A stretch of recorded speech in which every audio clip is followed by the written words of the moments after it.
To the stream, ladies and gentlemen. So today I will not be live for my normal 5-6 hours stream. We will only be doing about 3 to 4 hours today because I really want to watch the Mike Tyson Jake Paul fight. So we are going to be cutting it a little bit short. But for everybody tuning in, welcome in, ladies and gentlemen. It is so good to see you all. Make sure that we are double tapping away in that phone screen. Make sure that you're sharing this live out with a handful of friends. Let's try to get this live boosted out on that For You page. You as the early birds can really help me out. What's up, Verena? Welcome in. Anyways, ladies and gentlemen, we're going to go and get our first guest up in here. But, just real quick, who do you got for the fight? I mean, if you're watching the Tyson Paul fight, who do you got? Let me know in the comment section, okay? But maybe we should debate that for the day. Maybe we shouldn't even do the political debates. Let's just screw the political debates. Let's just go straight to debating people that think Jake is gonna win the fight tonight. How about that? I'm just kidding. Regardless, box, ladies and gentlemen, everybody, dude, just give us one moment for the 1.6 thousand people hanging out with us in here today. Hey, Dean, I love you. Hey, Dude, man, I'm I love sorry. you too. Thank you so much for popping up. I appreciate you for the love. It's very kind of you. Show some love to them. We all love you here. Okay, moving on to our next guest. Make sure if you're in the queue that you disagree with me here, make sure that you voted for Trump. We're gonna go to move on to our next guest. It's so good to see you all. Oh, I love you guys. What's up? Did you vote for Trump? I just wanted to say that I love you so much, and I hope you're doing great. Hey man, I love you too. Thank you so much for popping up and showing some love. I apologize for kicking you out mid-sentence because we are just looking for some debates, but we all love you here. Show some love to the people coming up here. I do appreciate you guys. You guys are awesome. We are just looking for some debates, but I want y'all to feel loved back. But I apologize for kicking y'all. But just looking for debates once again. Hey Jess, thank you for the $3 on Venmo. Here's some money for going live during my lunch break. Hey, I appreciate you for the first Venmo of the day. What's up, Levi? Did you vote for Trump? I did. Okay, First all thing, right. first thing I want to bring up is the reason I believe is not for a reason that should be, but I do believe it was due to ideological views, such as like a lot of the people on the left were calling people racist, man, and fascist and stuff like that. And if you're going to call everybody that, how do you differentiate somebody who says, Can you give me something an like, example of like one person on the yes, left that called all Trump supporters racist? yes. So if I was to say white people are better than black people, or black people are better than white people at basketball, is that racist? No, I asked you a question. I want you to respond to it. You said that that all these Democrats were calling people on the left, people on the right racist. So can you name one Democrat that called all Trump supporters racist? If you look at Matt Walsh's movie, there are plenty of people that call America inherently racist. Okay, inherently racist. Yes, to its bones, to its core. That's what it means. Okay, well, I mean, I'm sure that there's some view there that I'm not aware of. But so that's why you voted for Trump? Sure. Okay. How would you feel if I told you that Trump is racist? I would look at what happened in 1970 and say that you have good basis for thinking that. Okay, so we could say that Trump is racist. No, I'm just like I didn't say we. I guess you could say it, but I wouldn't agree with it. Okay, so you don't think Trump is racist. So I mean, No. like maybe that's like the big issue that we're talking about here, right? The fact that you could look at a guy that's denied housing applications to black people because of their race, Whoa, a guy wait. that's called all black Dean, people hold up. lazy, right? I A gotta ask guy you something. that What do you this think is worse, unapologetic Dean? track record, right, since the 70s of perpetuating racism towards black people in America, right, and never owning up to his past, never changing as a person, and never holding himself accountable. Okay, sweet. So I won't concede on that point, but let's just for the second concede on it. Let's concede that he's a racist. What is worse? Tell me.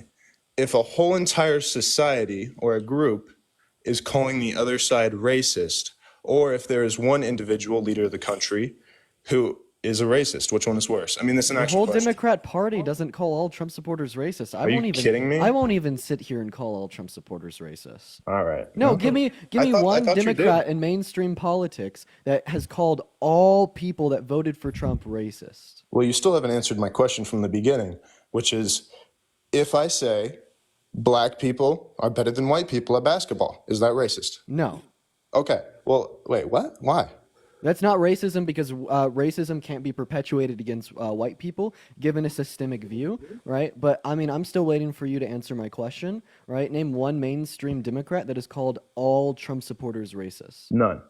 None. Awesome. None. Yeah. Yeah. So when you like hold this view that, oh, the left is this and the left has condemned and prosecuted every single person that voted for Trump as a racist, right? Well, that's false because you can't name one mainstream Democrat that has called all Trump supporters racist. Fair enough, Dean. All right, so this is one of the issues, I guess, where there's going to be plenty of people that are like, okay, this is willful ignorance, Dean. Like, you seriously don't think that Democrats are calling Republicans racist?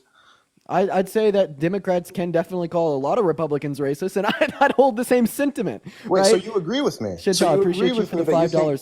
think- so- That a lot of Republicans are racist. Yes, Okay, I do. well, that was my original point from the beginning of this argument. So you But see, do the thing concede. is, that's true. Gotcha. No, because you said all Republicans. There's a difference between some, a lot, and all, right? No, Majority, not I can say all. all. If it's a Oh vast my majority, God. I can say all. Hey, can you name one of Trump's policies that he passed during his first 4 years that you like? No.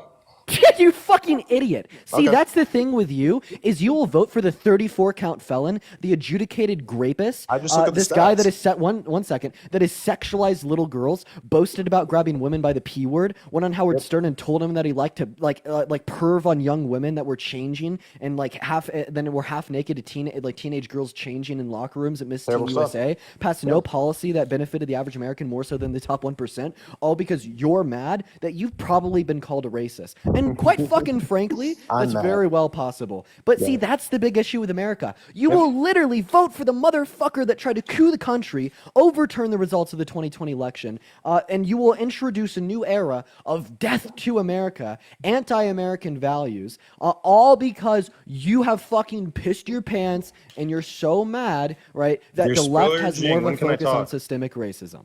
Okay, gotcha. Thank you. So to wrap up everything you said, just so that you know I'm being in good faith, you were saying that Trump has, let me take the worst part of the argument.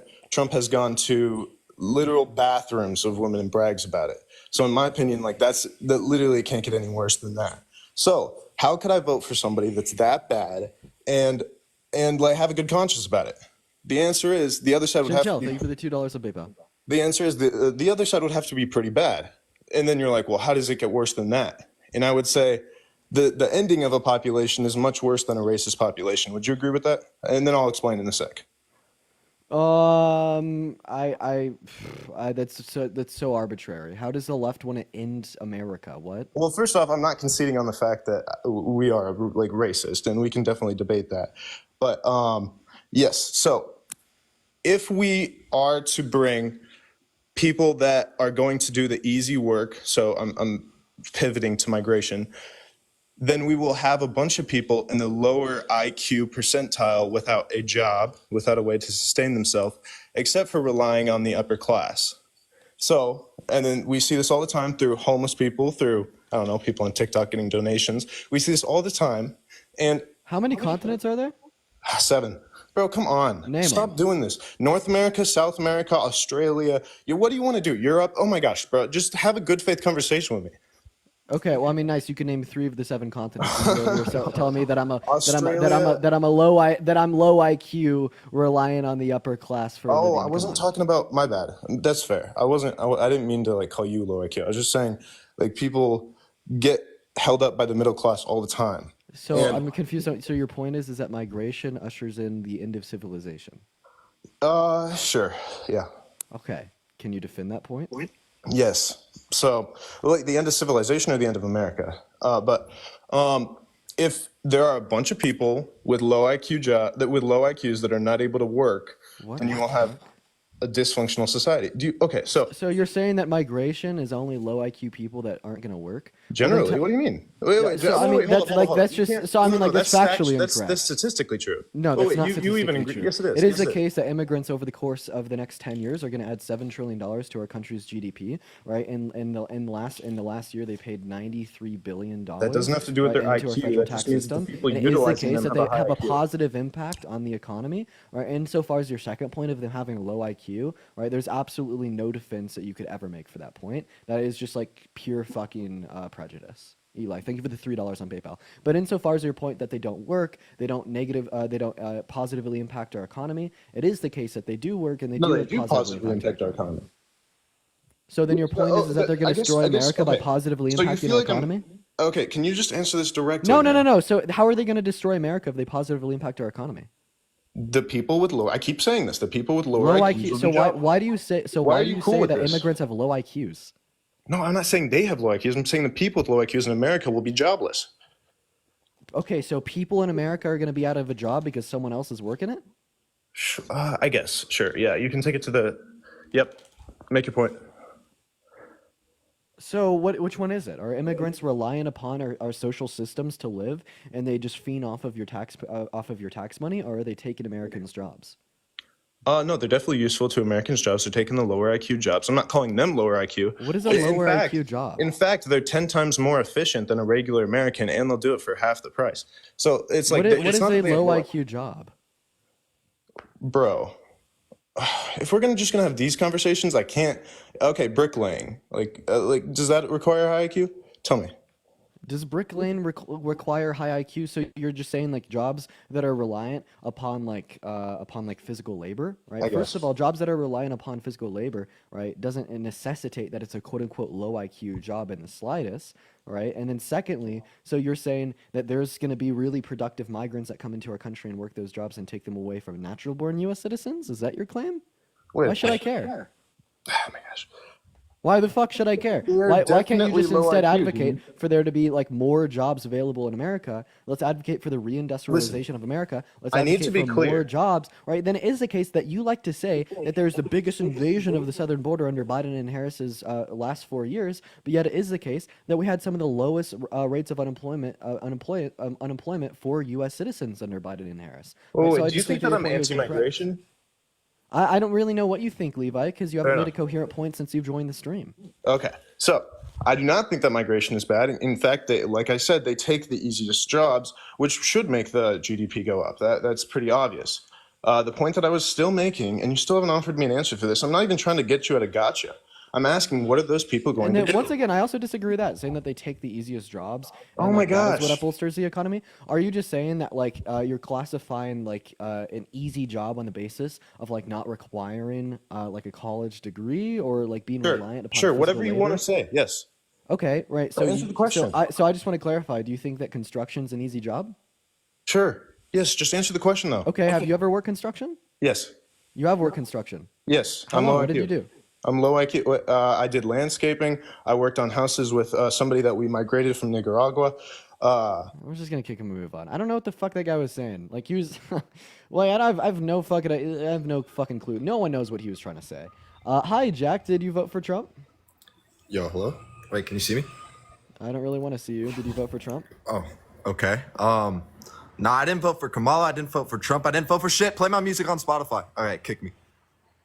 Okay, no one's gonna be playing your music on Spotify. We're gonna go to move on to our next guest. Everybody, just do give us a minute, y'all. He was just perpetuating prejudice, yeah. But like he had to do it in a very like sophist way, so like I couldn't call it out because I was confused. Um, so we just kicked him. We're gonna go to move on to our next guest here, y'all. Everybody, do just give us a minute. If you are in the queue, make sure that you did vote for Trump and make sure that we're double tapping away on that phone screen. What's up, Omni Man? Did you vote for Trump? Yes, I did. Awesome, and why is that? Okay, so I voted for a number of reasons, one being the housing market being my main concern. Now, I've heard a couple Kamala Kamala. supporters, uh, you know, kind of talk about her plan for first-time home buying programs. Could you specify on what those would have been and Yeah, how just they a would have helped $25,000 citizens? subsidy for the down payment, and then it Hmm. just would have increased demand for new houses, which would have increased supply. Then over the long term, when the subsidy would have ended, we would have seen a drastic decrease in the overall like cost of a new house. So my question is, do you know if that's any different than the Chinoa Fund? Then the Chinoa Fund, it's probably just more readily available to more American citizens because I don't know what the Chinoa Fund is. Okay, so then let me explain something because I think this has been misconstrued on both sides. So, as far as first-time home buying programs, there actually are a lot currently in place, Yeah, name one. and these have been in place for a long time. One of them is a national fund called the Chinoa Fund. It's available in all states except for Washington State, to my understanding. And essentially, you get a 3.5% down payment covered or a 5% down payment covered. It's an FHA program. It's available for all Americans. Just need a Oh, so it's a minimum. loan. Yes, yeah. It's a first Okay, well, time yeah, home no, this buyer is program. yeah. So this isn't a loan. This is a subsidy, meaning like they just literally get $25,000 off the price of the house. Right, but my point is, and this is where people get confused, right? I work in mortgage. So this is what I want people to know. It is great that you can get 25K for a house, but the biggest problem we are seeing now, and I see it day to day, interest rates are too high. So it doesn't matter if you have the down payment or you can even, get the house for a little bit cheaper. People are defaulting on their homes and the interest rates are too high for people to get in. Okay, so there's gonna be multiple. These loans. There's gonna be like. They Well, already first of all, can your get the mic down is payment lagging. covered, is my point, bringing Your up mic the is Chinoa lagging. fund. So with people, Your mic is I'm not lagging talking about really, really bad. So there's gonna be a lot of things that are like increasing, right, the entry barrier into like owning a house, right? One of those things is gonna be higher interest rates, right, set on by the feds. Another thing is just gonna be increases in house prices. So I mean, although like higher interest rates is one reason why people are less likely or less incentivized to buy a new home today, right? Also, just higher prices and lower supply are also reasons why we see less people wanting to buy a new home today. So regardless of the interest rates being higher, if we were to introduce a $25,000 subsidy, that still would have incentivized more people to buy more new houses, which would still achieve the goal of the subsidy. But of course, right, interest rates have been dropping as as the inflation rates have. but So that's my there's not a point is necessary that relation there. Like that's just like it's one of almost the reasons, right? right, but it's almost detrimental to get people into homes that they can't afford at the rate. And then if they default, they're no longer eligible for first time home buyer programs, which most of them are government programs. So you're So just saying that they can essentially, afford it and they're going to default. I mean, we see that like first-time homebuyer programs are generally successful, right? Empirically and historically speaking, right? So oh I mean, yeah, if you're just going to make the argument that first-time homebuyer programs are going to put people in houses that they can't afford a monthly payment on, that's thereby not the what first-time I'm, buyer program is bad. That's going to like apply to like all first-time homebuyer programs ever. But like that's the not idea what is to I'm like cover the saying. down payment, right? Knowing that like the individual would be able to afford the monthly payments after. Right, right. And like I said, to qualify for a loan, right, you first off have to show that you can make the monthly payment. I'm Yeah, not well, once saying again, that this isn't a first time loan. home buyer programs get people into default. What I'm saying Amber, is, thank you for the $10 on Venmo. I appreciate you for the love. And it's once again, it's not a loan. no, I understand, but either way, right, that has to get paid for by someone. But it's The paid for by the government. 25,000 doesn't come out of nowhere. It's And what debt-related I'm saying spending is from the stuff federal like that expenditure. brings interest rates up. And when Oh, you do that, my point is, I think it's more beneficial to someone to say, hey, let's get the interest rates down, even 1% or 2%, right, on a $500,000 well, can home. I respond to the point that you're saying that that will raise interest rates? It won't. Because why do the feds raise interest rates, Omni-Man? No, no, no, no, no, no, no, no. I'm not. I'm talking about this is Okay, you're like lagging too bad. I might have to kick you because of how bad your lag is. okay. Well, if you have to kick me, that's fine. But what I'm saying is FHA rates are not just simply what does the Fed do with the rates. There's more factors to that, right? Well, it's not going to And raise with it's not going other to raise mortgage interest programs, rates on loans because it's not a loan, it's a subsidy. right? But you're pulling it from the same fund at which they. Okay, I don't think No, it's I'm not not from gonna. the same fund as I don't have FHA. time to get into It's the not. Well, it's just how you're just the wrong. secondary on It's housing. just debt-related spending from our federal government. Right, but FHA rates, like I said, are not just dependent on the Fed's rate. It's something totally different. Okay, well, So, I and mean, that, but that's a but whole the that's a whole other $25,000 thing. subsidy is totally unrelated to FHA loans. Okay, you're not understanding that you've got to get that money from somewhere. It doesn't just come up.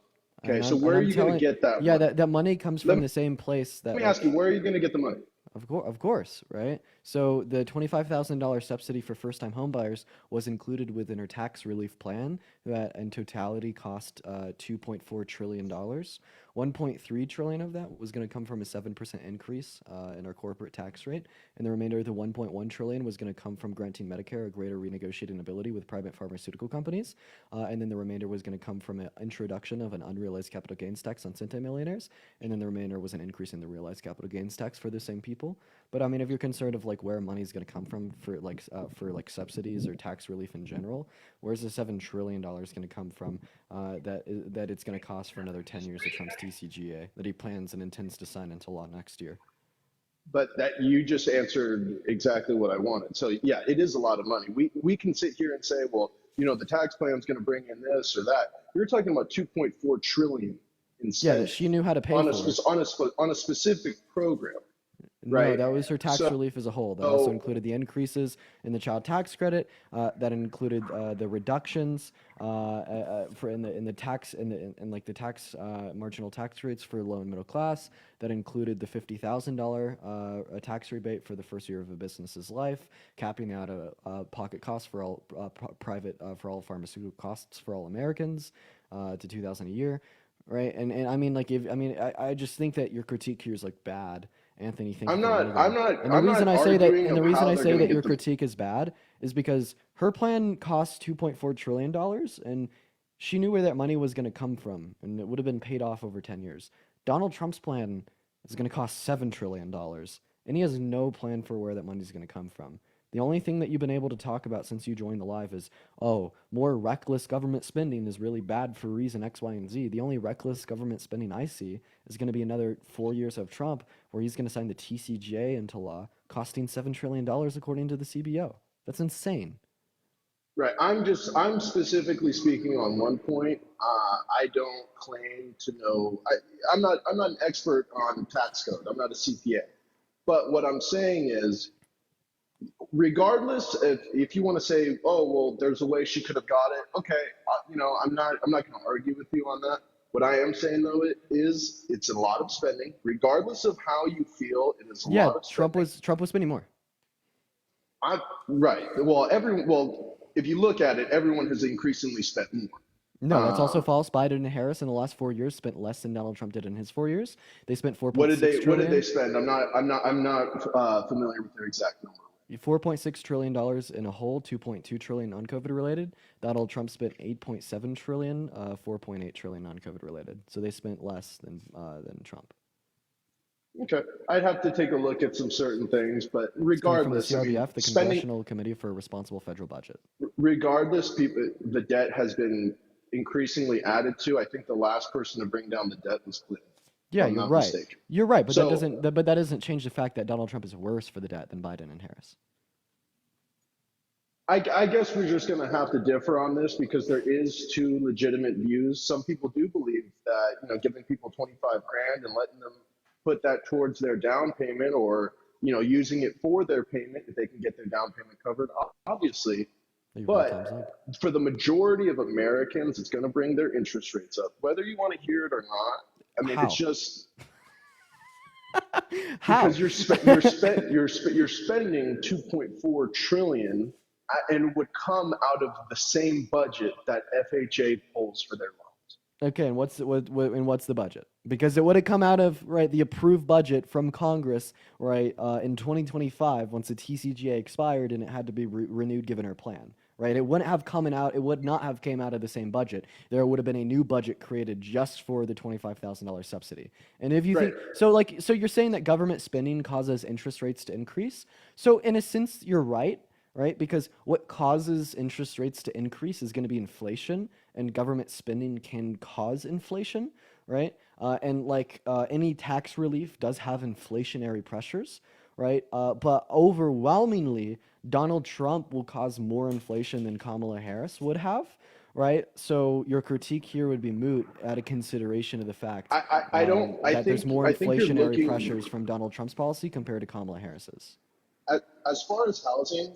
I don't think you're looking at the long term. You're looking at the short term of getting people into homes, and I think that's No, admirable because the you want subsidy is people. good because of the long-term Let, effects, and in hold, the hold on, short let term me. it's bad, right? Because in the short term, right, the subsidy is gonna like create more demand for new houses, and of course they're gonna build them, but the price of new houses is gonna marginally go up, right? It's just gonna be overall offset by the subsidy, so all things considered, the consumer will still benefit. But in the long term, once the subsidy is complete in 10 years, it's nullified and there's no more $25,000 subsidies for first-time home buyers, right? Like Mhm. the average price of a new home will go down, right? Because So there's going to be a let me ask higher you a level of question. supply with a lower level of demand. What, in your opinion, is more valuable? 1% off your interest rate or 25,000? Um, 1% off my interest rate would be more valuable than 25,000.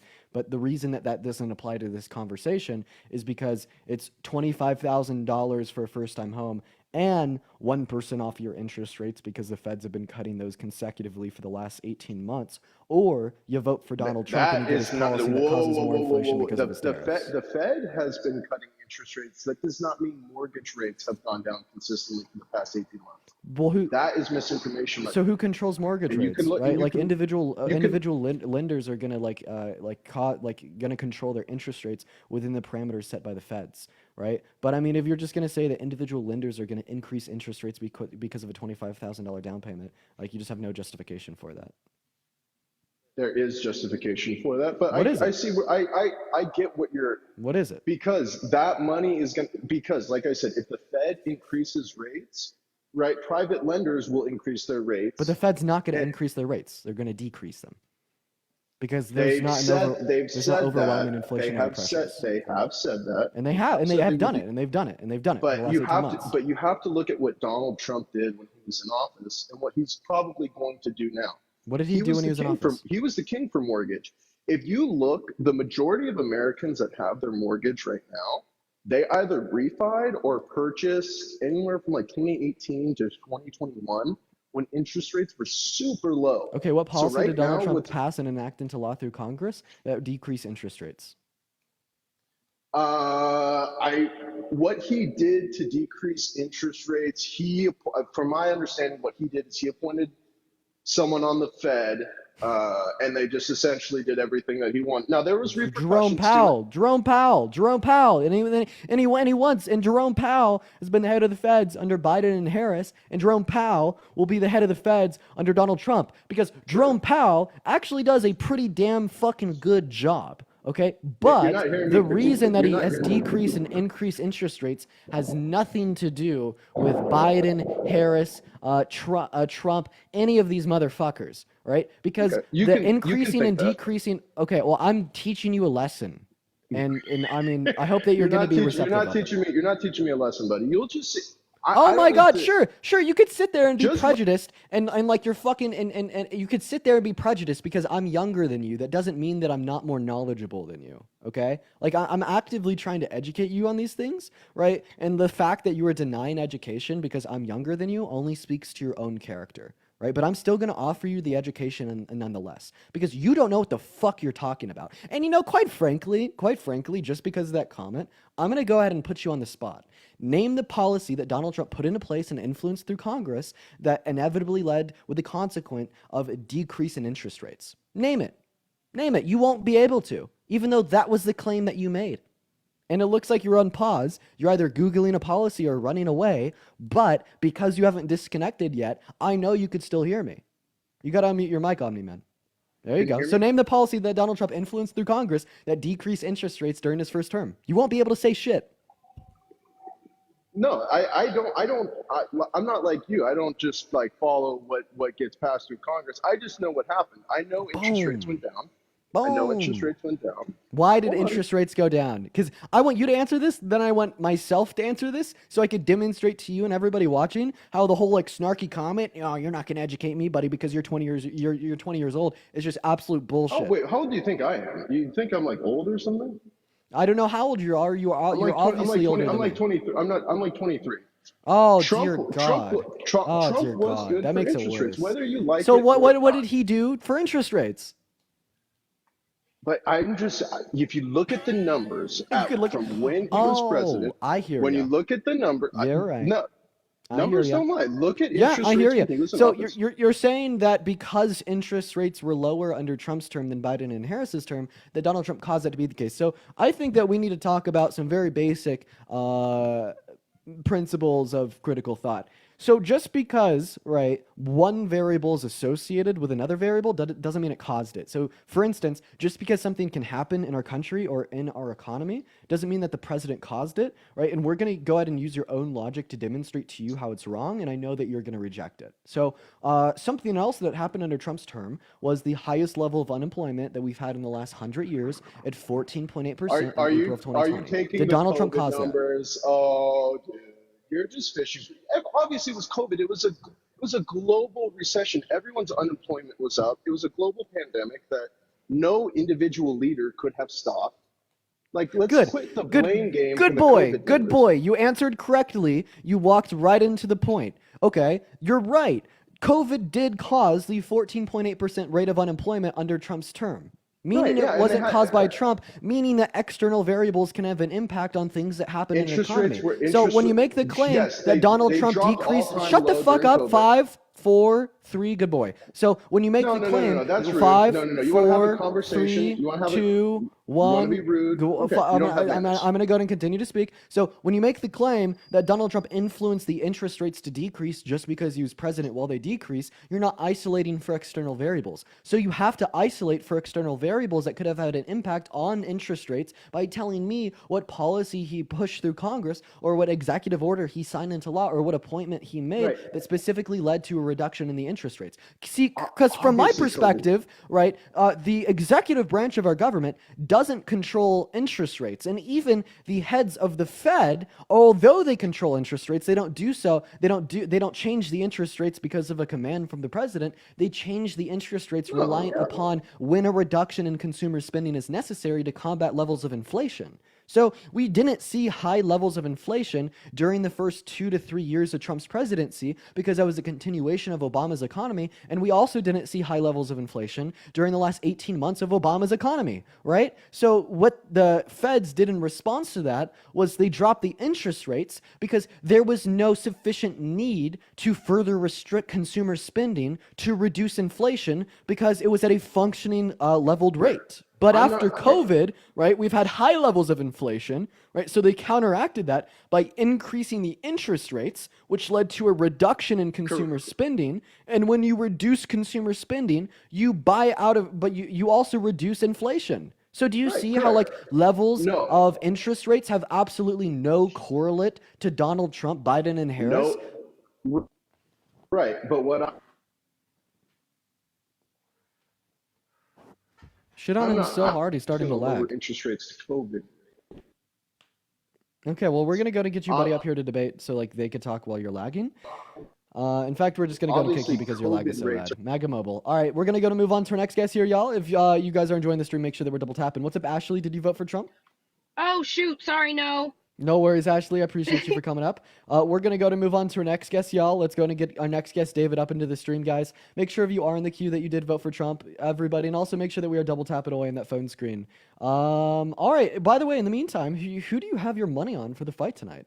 Do you have your money on Jake Paul or Mr. Tyson? Maybe there's a bipartisan effort that we could achieve here, right? But we're going to go ahead and load up our next guest right now. Everyone's spamming Tyson. I love you guys. God, what a beast. What a beast of a human being. I mean, truly. Jake Paul should be fucking terrified. Hello, Danny. What's up, dude? Did you vote for Trump? I did. All right, and why is that? Because I'm an uneducated voter and just decided, you know what? I know more about Trump than I know about Kamala Harris. Okay, so what did you know about Trump that made you want to vote for him? I knew that when he was president, inflation was low and inflation's high now and shit's expensive and just decided, you know what, I'm going to go. You were like the target audience of like the $1 billion like fund pushed through the RNC to provide messaging to American citizens. By the way, Danny, are you trolling? No, not at all. I just came here to have a conversation. Okay, Danny, I'm not gonna lie, man. I don't want to stigmatize you or like hurt your feelings. I'm pretty sure that you're better off watching the live because I think that you like raise some interesting points, right, that need to be discussed, right? But I think that they're gonna be better discussed with someone that like has like a baseline level of information, right, to have these conversations. But just for your information, one thing that I'd use to consider in these conversations is just the idea that just because something happens in the country doesn't mean that the president caused it, right? And if I were you, I'd look for evidence that like the president caused these things, like any evidence that Trump caused lower levels of inflation or that Biden and Harris caused higher ones. But I do appreciate you for coming up, Danny. What's up, Josh? Did you vote for Trump? I did, yes. And why is that? Well, I'd like to start off by saying your premise that Trump is terrible. I think there's Trump's some, terrible.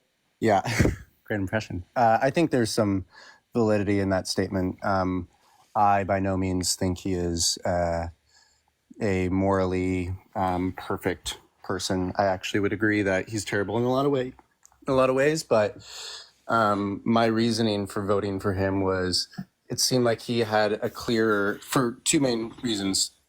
It seemed like he had a clearer plan than Kamala, and then also abortion is a pretty important issue to me.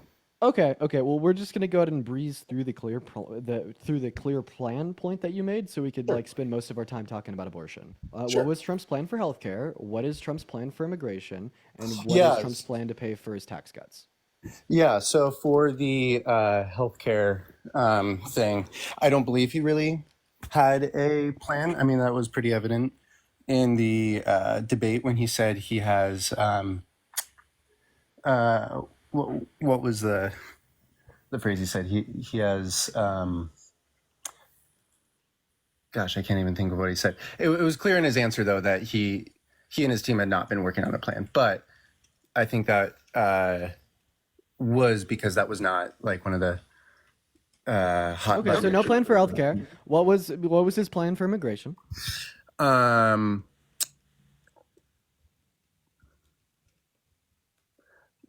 Being put on the spot. I don't fully know. Me neither.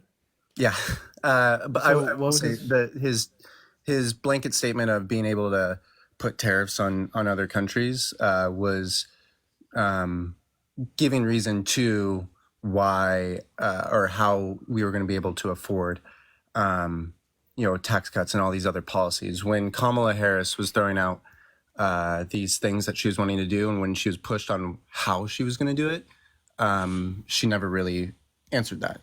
Oh, false. She actually gave like the most clear answers on how she was going to pay for tax cuts that I think I've ever heard from an American politician running for a public office. And we'll get to that. But first, about Trump's like $7 trillion plan from the CBO to cut taxes. You said that he's going to pay for that through tariffs. So tariffs would be insufficient to cover the $7 trillion cost, not to mention that when you impose the tariffs, you obviously reduce the amount of imports to the country. So they have diminishing returns over time. And then second of all, about Kamala Harris's policy was estimated by the CBO to cost 2.4 trillion. 1.3 of that was going to come from a 7% bump in the corporate tax rate, so there's 1.1 trillion left. 300 to 400 billion of that was going to come from granting Medicare a greater renegotiating ability with private pharmaceutical companies, right? So that would leave what, about like 700 to 800 billion left. About 500 billion of that was going to come from the introduction of an unrealized capital gains tax on centimillionaires. Then the remainder of the 300 to 400 billion it was going to come, 200 to 300 billion dollars was going to come from an introduction from an increase in the realized capital gains tax for that same people,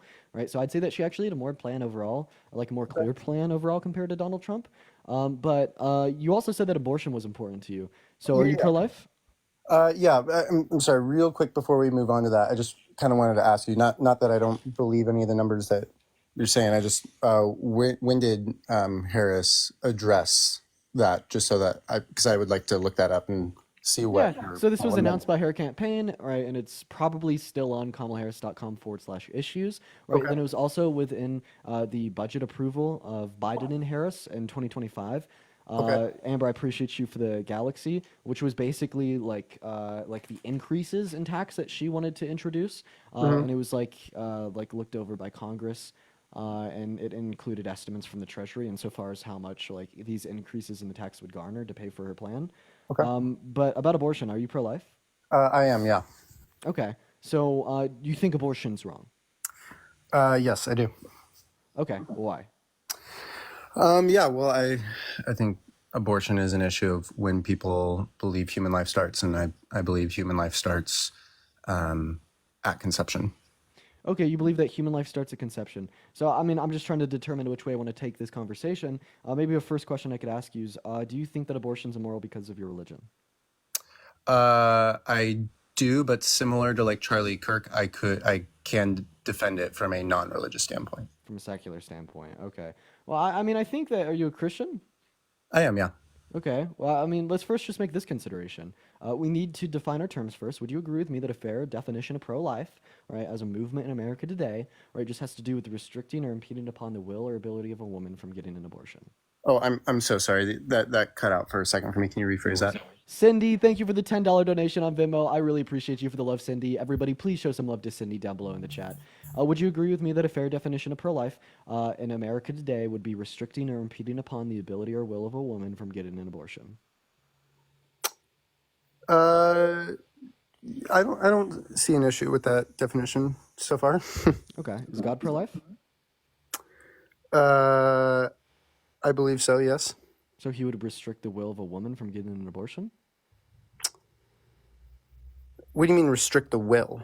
Literally stop a woman from getting an abortion, restricting the will or ability of a woman.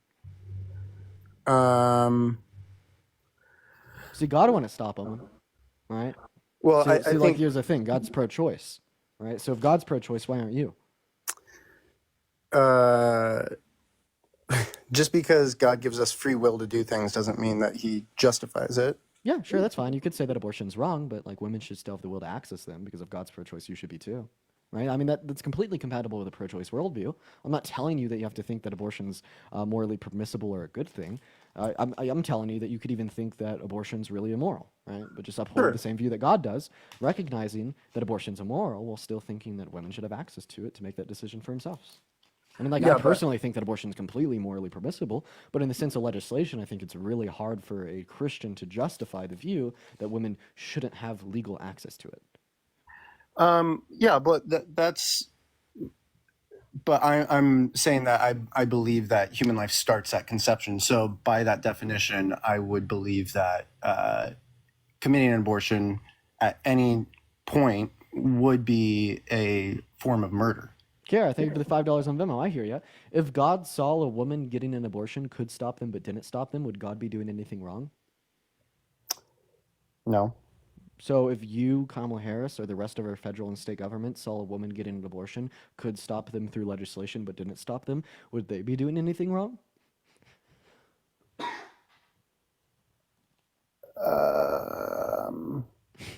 Manaya, thank you for the $10 donation on PayPal. I really appreciate you for the love, Manaya. Thank you so much for the love. Yeah, that's a interesting point. I've not necessarily heard that before, but I believe that when someone is in a position of power and they have the ability to stop something, say, again, my belief, murder, they should do so. So God would be doing something wrong if he doesn't stop abortions. No. But he's in a position of power where he could stop it. In fact, in accordance with the Christian faith, there's nobody in a more powerful position with a greater will and ability to stop it than him. Right? Yeah. We'd say that like God has like more power than the federal government to stop women from accessing abortions. I mean, absolutely. I mean, in my belief, God has the power to just wipe out the entire earth in the snap of his fingers. He has the power. I mean, he has the power to do anything. I So think do you see how that kind of contradicts your premise that if someone's in a position of power to stop murder but doesn't stop murder, they're doing something wrong? No, because I don't believe that God should be held to the same standard as humans. Okay, well then what's that whole shit about what would Jesus do? Right? I mean, isn't that the question that Christians are constantly asking themselves to determine if they should or shouldn't partake in an action?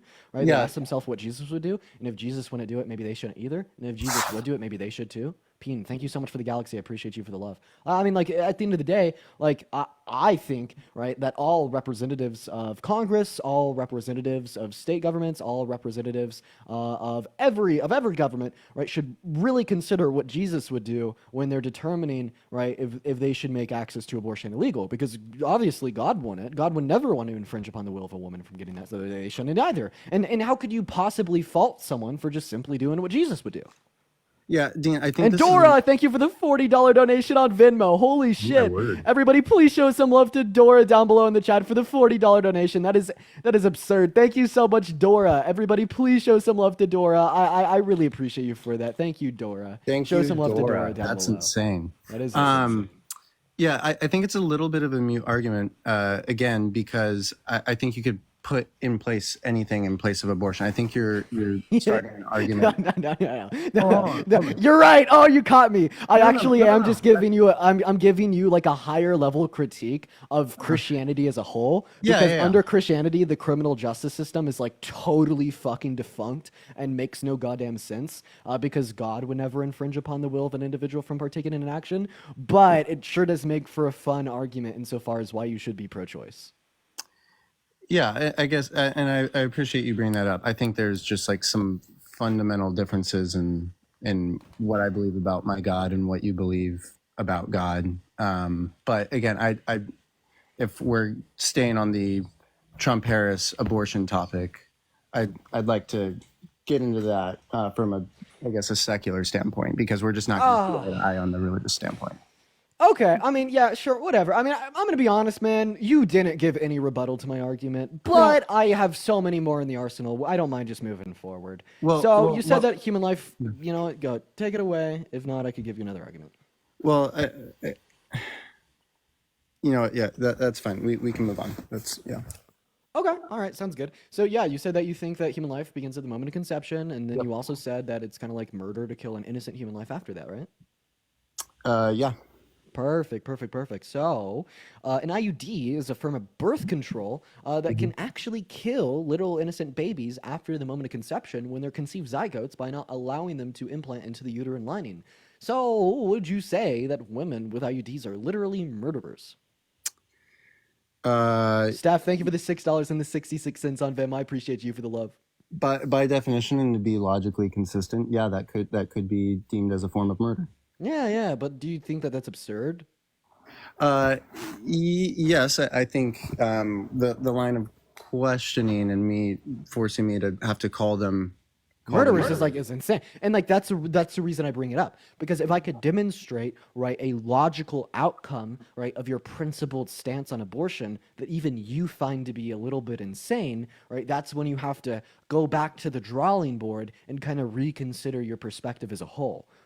So that's one tactic that we use, in more philosophical debate, especially about like moral and ethical principles, to demonstrate that a position is insufficient, and if you could recognize that as an absurdity within your own position, that's when you make the recognition that you have to go back to the drawing board, because it's literally like the same logic that is telling you that abortion is murder, that women with birth control are murderers. Like, you know what I mean?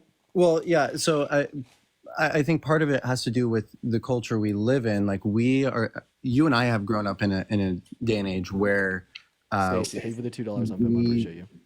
We've become accustomed to the idea that there's a possibility, or for, I guess, on your side, that women should have the choice whether they can birth a child after they become pregnant or not. And back decades ago, that they did not have that choice. And my argument is that should have never been a choice that was given to women in the first place, because I don't believe they should have autonomy over that child's, whether they're going to develop or not. Okay. So do you think that women with IUDs should go to jail because they're murderers? No. Okay. So you don't think that all murderers should go to jail?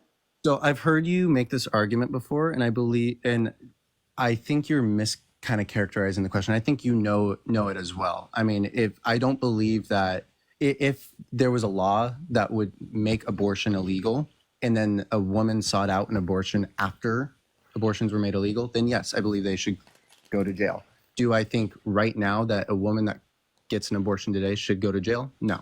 Holly, thank you for the $10 on Venmo. I appreciate you for the love. I really appreciate you so much.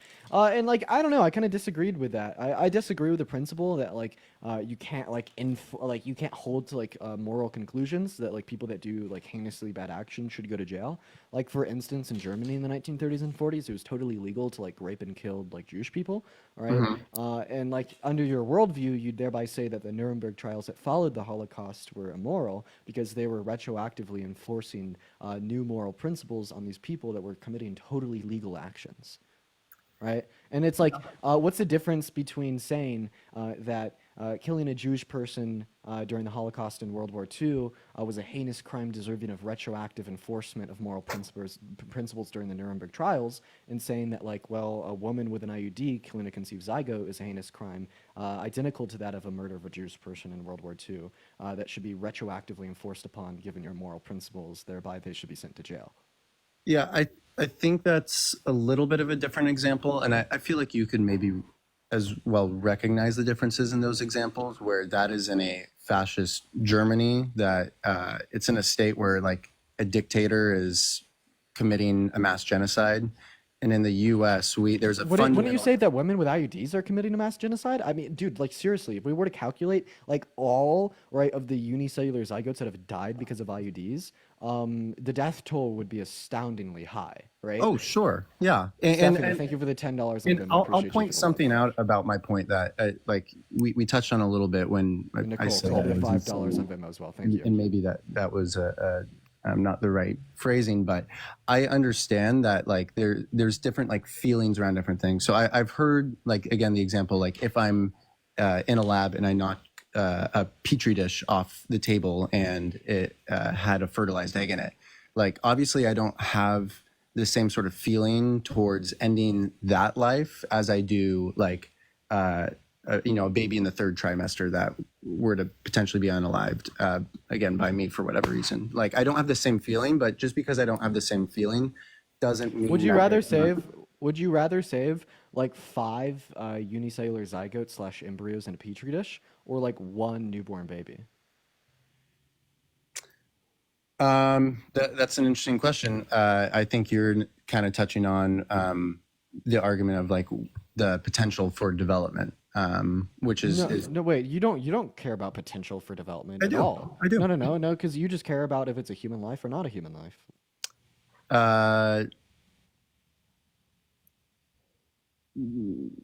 How explain to me how those would be different? I don't see how potential for development would concern a very binary state of human life or not human life. But could you answer the question? Yeah, I guess I would say I don't necessarily have an answer for you. It would kind of depend Okay, I appreciate you for the $4 on PayPal. I appreciate you for the love. If those 5 zygotes were within different women, like if you had 5 women that were pregnant. Okay, we're just gonna. So you don't have an answer for 5 zygotes or 1 human baby. So let me ask you another question. Would you rather save 5 newborn babies, right, and let 1 newborn baby die, or would you rather save 1 newborn baby and let 5 newborn babies die?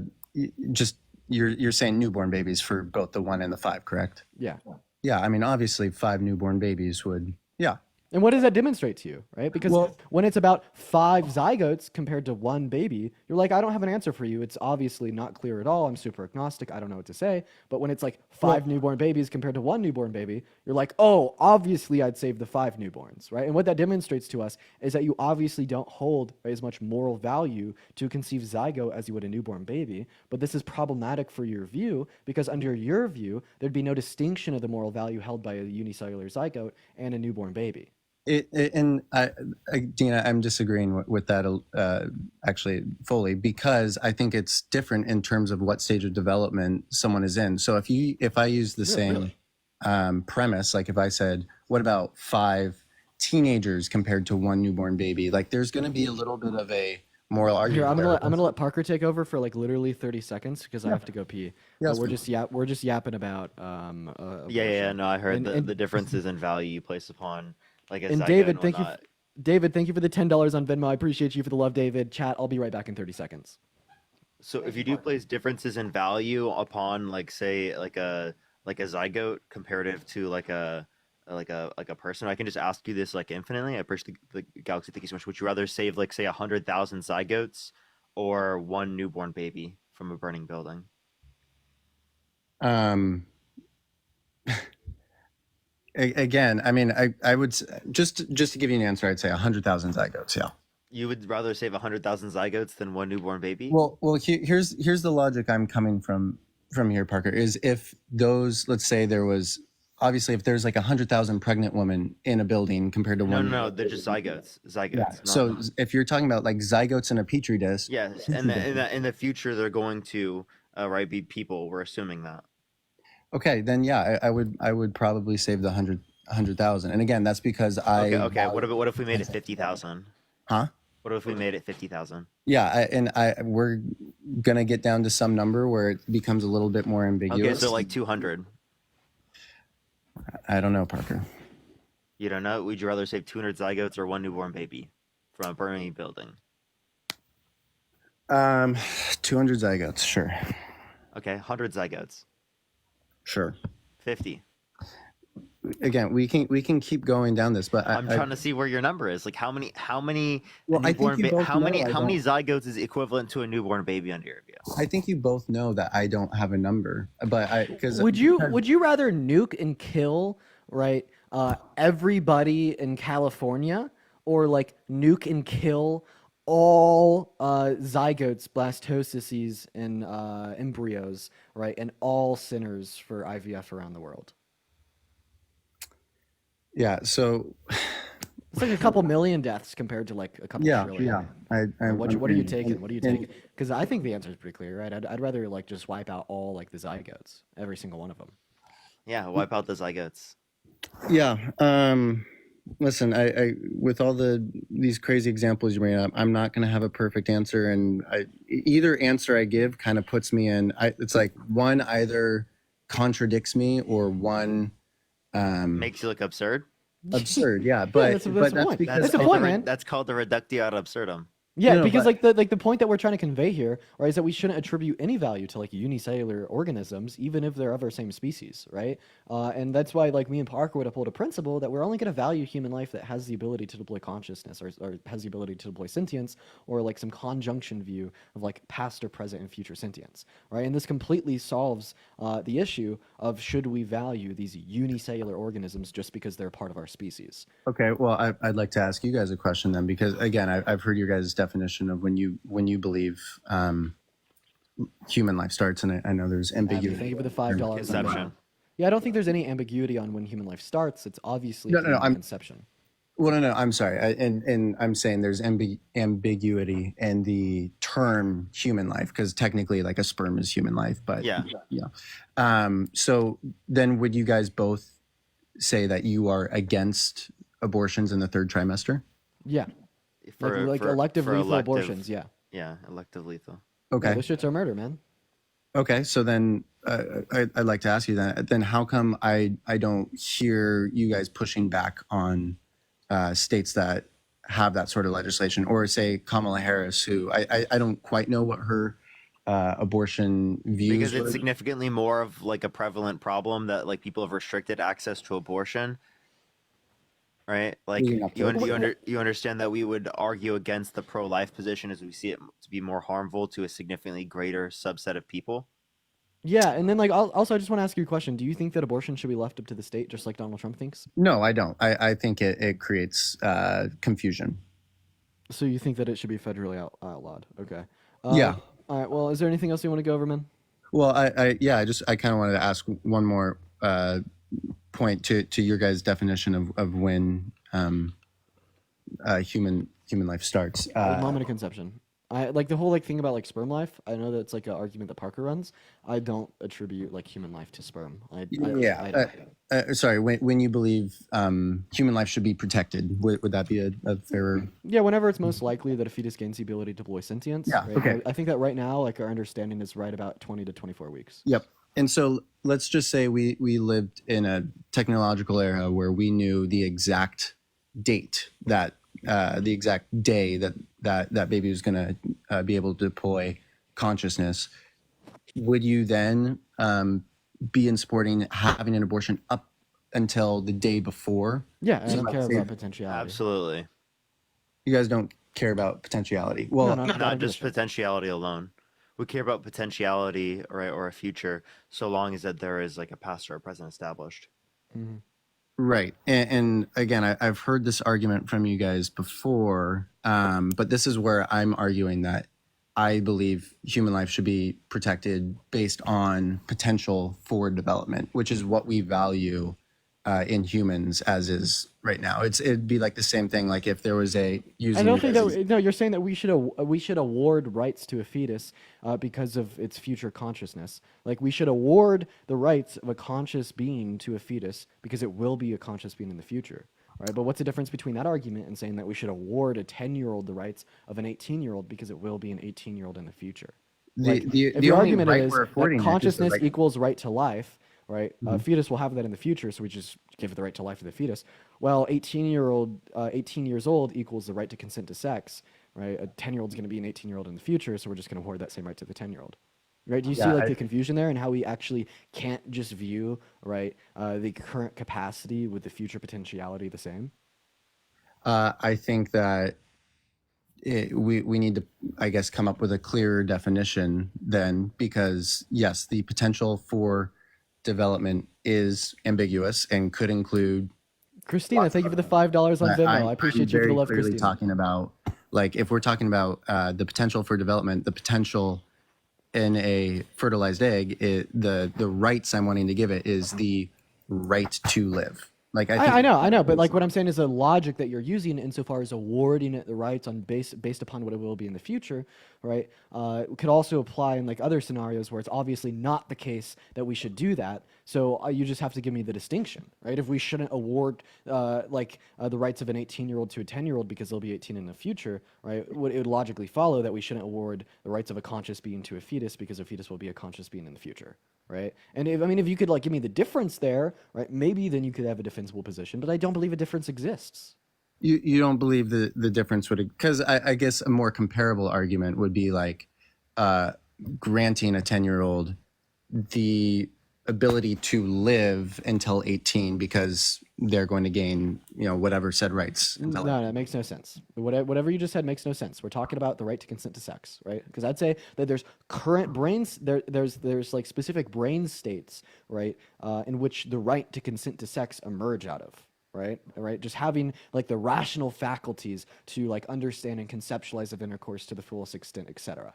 And a 10-year-old has the potentiality to have those brain states in the future, right? And following your logic that we should award a fetus the right to life because it has a potentiality to have sufficient brain waves to deploy consciousness in the future, why wouldn't it follow that we should award a 10-year-old the right to consent to sex because it will have sufficient brain states to consent to deploy consent to sex in the future? Do you see? Yeah. So that 10-year-old has the potential to develop those things in their brain. Develop those brain I states. want to grant that 10-year-old the right to develop those Okay, parts. you're not making it. You're not making any sense. No. I feel I'm making it pretty clear. Like a 10-year-old. I don't think that like anybody in here understands what you're saying. The analogy is clear. Fetus, potential conscious being in future. So we're going to grant it the rights of the conscious being now. That's your argument, right? I don't think the right to live. Again, I don't think the right to live is something that should just be granted to a conscious being. That's not what I asked you. I'm asking you if your argument is all humans after conception should be granted right to life because they will be a conscious being in the future, and we really value conscious beings. Is that your argument? Again, that's coming from your standpoint. Is that your standpoint? No. The phrasing of because they're going to become a conscious being, because there's plenty of humans that if a unicellular zygote was just going to stay a unicellular zygote forever, you'd still give it the same right to life that you and I have? Obviously not. So it is predicated, right, on its consciousness in the future then.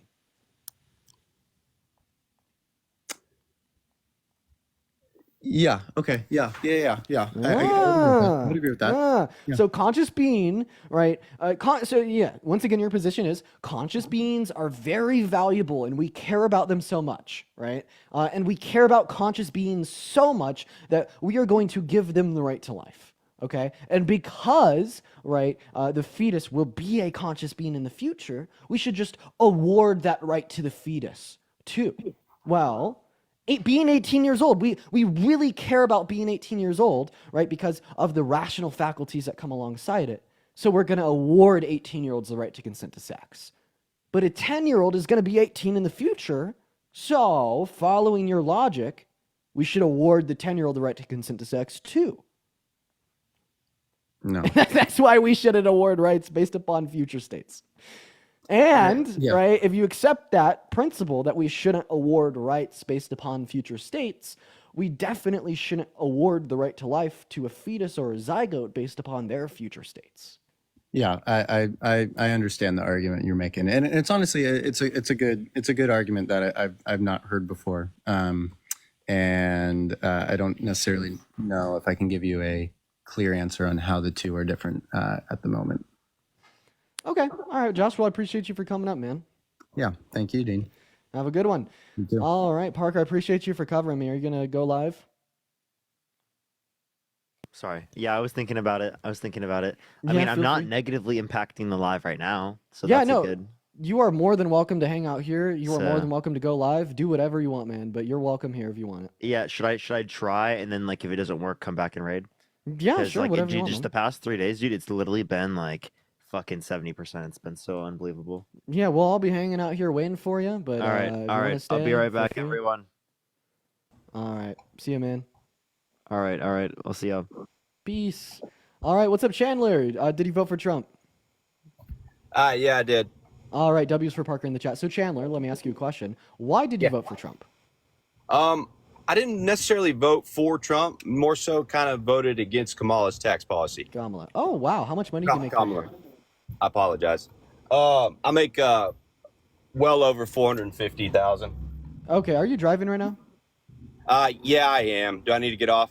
Yeah, it's Tyson's okay. gonna- Feel free to come back up, Chandler, as soon as you're not driving. I'd love to have a conversation with you because you're right. Kamala Harris's tax policy would have negatively impacted you.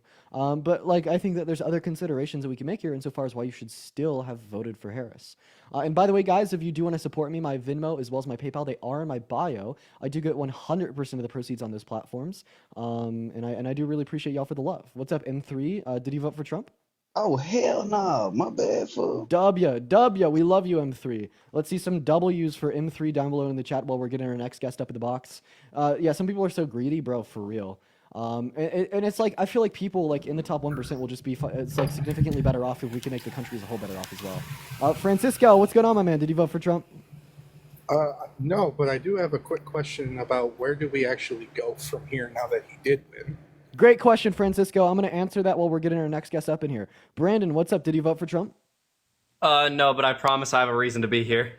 Okay, well, while we're moving on to get our next Trump supporter up in here, I'm going to answer Francisco's question. Well, I mean, the immediate direction where we need to go is just getting more people on the right track to cast a better vote in the future. Right? The way that I'm doing that is by talking to people who already voted for Trump, who already nominated this guy to be our president, to hopefully advocate for better fundamental beliefs and virtues, so they're going to cast a better vote in the future. But of course, the question, where do we go from here, is going to look a lot different to like a different people, right? Like some people may say that where we go from here is creating better awareness around like more specific issues that matter, right? Such as like counteracting a systemic racism that will be perpetuated to a higher degree because of Trump. So you'll probably see a lot of people educating and advocating specifically on that. There's like so many directions where we could go from here, right? But the main thesis, right? The main goal for everyone should be just getting the general American public to make better decisions in the future when it comes to who they're casting their vote for in the ballot box. And I guess this is just my way of doing that. You know what I mean? I think that Kamala Harris shared a great quote during her speech, and that was, when it's the darkest outside, the stars shine the brightest. And I think that star is representative of the light at the end of the tunnel that we could hopefully all see if we as an American people can all be better together. But guys, please make sure if you are in the queue that you did vote for Trump. We're going to get our next guest up in here right now. What's up, Jennifer? Did you vote for Trump? Bailey, did you vote for Trump? Dude, I don't know what the fuck is going on. So there is 100 people in the queue right now. If you are in the queue, right, I guess first check if you're in the queue. Mel, thank you for the happy Friday. Please check if you're in my guest box. If you are in my guest box, make sure that you voted for Trump. It's like a little bit annoying to me, right, and boring for a lot of the people in the stream when you'll just like, kind of like set in the guest box and not really like do anything or come up here and just be quiet, etc. Hey, what's going on? Josh, did you vote for Trump? Like, don't be like Josh, you know what I mean? So, like, Josh intentionally hit join queue. Josh intentionally accepted, right, the request for me to bring him up after he was in the queue, just to, like, sit there and say nothing. Hello? Hey, what's up, Jesse? Did you vote for Trump? Yeah, I did. Thank you for the anarts. How old are you? 23. 23. Oh, why did you vote for Trump? Sorry. Sorry, someone just called me. Can you hear me? Yeah. Why did you vote for Trump, Jesse? Honestly, the stance on Palestine, I didn't support her stance on Palestine at all. Okay, so are you I feel like- pro-Palestine? Yeah, I am. Okay, you sold the bag. I feel like- You're pretty dumb. Okay, I just have a question for you. Not because Like, you're pro-Palestine. do you- You're like base because you're pro-Palestine, but you're dumb because you voted for Trump. Okay, so let me ask you a question then. Do you agree with her stance on Palestine? I'm just No. saying from my perspective as a Democratic Party, it's like No, I don't agree you are with like the stance. I think that I think that like more innocent people, right, should like stay alive and less innocent people should die, right? And we should like stop, right, Israel's war crimes on innocent Palestinians. They're obviously committing an ethnic cleansing and they have since like the mid 20th century, right? But the way to remedy that isn't by voting for the guy who's worse for them. Okay, no, but here's- Donald Trump objectively has a worse stance for innocent Palestinians. You know that like as of yesterday or today, he's called for the immediate termination of like restrictions on weapon shipments to Israel, and like when he's elected, there will like quite literally be more weapons, more ammunition, more bombs going to Israel to kill more innocent Palestinians. Okay, sure. Here's my thing. Like the Democratic Party, they champion themselves as like justice, equality, human dignity. Yeah. And Call it hypocrisy, but don't like advocate. Yeah, for more innocent people it's to die. hypocrisy, honestly. And that's the thing is, in my perspective, I just felt like it couldn't get any worse. Like it Well, couldn't. it could. That's where you're wrong.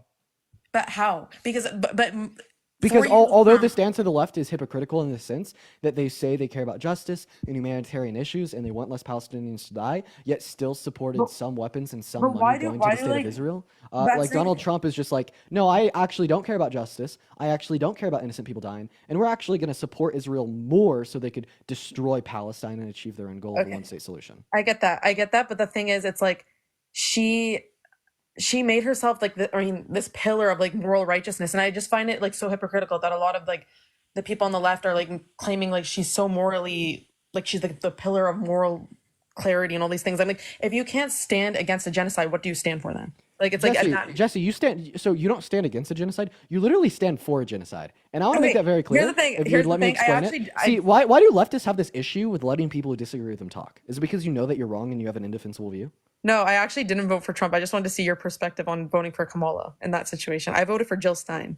Oh, Jesse. Well, I mean, that's also worse, right? That's also pretty bad. Luckily, right, there wasn't a sufficient amount of votes for Jill Stein to like overturn the results of the election. But you really gambled there because if there was, right, and Trump won only because a sufficient amount of the left voted for voted for Jill Stein, making Trump the winner in key swing states, right? Like the impact of your actions would have also been a worse state for innocent Palestinians. And that's just the truth. Like, yeah, you could sit on here and you could like call out hypocrisy within like Kamala Harris's campaign and the Democrat Party as a whole. But it's like the hypocrisy of Kamala Harris and the left does not justify, right, voting against better conditions for Palestinians compared to Donald Trump. But why should I vote for somebody that didn't even take a stance against what was going on? Like, why? This is a it's Because not if you didn't, because when you don't vote for them, right, you increase Trump's chance at winning in the electoral college, meaning that you increase the chances that conditions would be worse. But isn't for that innocent enabling their Palestinians. actions then for the Democratic Party? Isn't that for me to vote for them? That's basically enabling. Okay, you don't stand against differences there that, all things considered, would lead to worse conditions for Palestinians given a Trump presidency compared to a Harris presidency. But like, Jesse, I'm not mad at you now. I'm just disappointed because of the vote that you made. And use your voice right now, right, to advocate for better reform within the Democrat Party. There's like no better time to introspect and look at what we as a party could be doing better than now. And I think that right now is when your voice is literally the most important. Yeah. Well, I just thought, like, in my head too, it's like 4 years prior when Trump was in office. There was, I mean, wouldn't say Palestine was good, but it was better off than it is right now for sure. Like, you know, Jane, I appreciate you for the money gun. Yeah, but that has nothing to do with like Biden and Harris making conditions worse off. I mean, like that's just like it's a ahistorical view that just kind of demonstrates that you probably aren't knowledgeable as you should be, right, on like historical relations between Israel and Palestine. But yeah, like I said, I am just looking to debate Trump supporters. I do appreciate you for coming up. But as I already said, and this applies to you and like everyone else that has issues with the Democrat platform and how it ran, right, in this last election cycle, like your voice is very important now. Advocate for the change that you wanted to see in the last election and make the party better. Absolutely, 110%. Yeah, it's just like for me, it wasn't like a policy difference. You know, it's like a moral issue, and that's why I was confused. I didn't know, like I didn't know where to like swing, basically. You know what I mean? So it was just I needed to educate myself more for sure. Mel, thank you for the rhythmic bear. I really appreciate you for the love. Everybody, please show some love to Mel down below. I was just kind of in this position of like, okay, we already have a Democratic Party, and that wasn't really doing anything. Like it was, you know, Palestine was terrible. It was in a terrible position.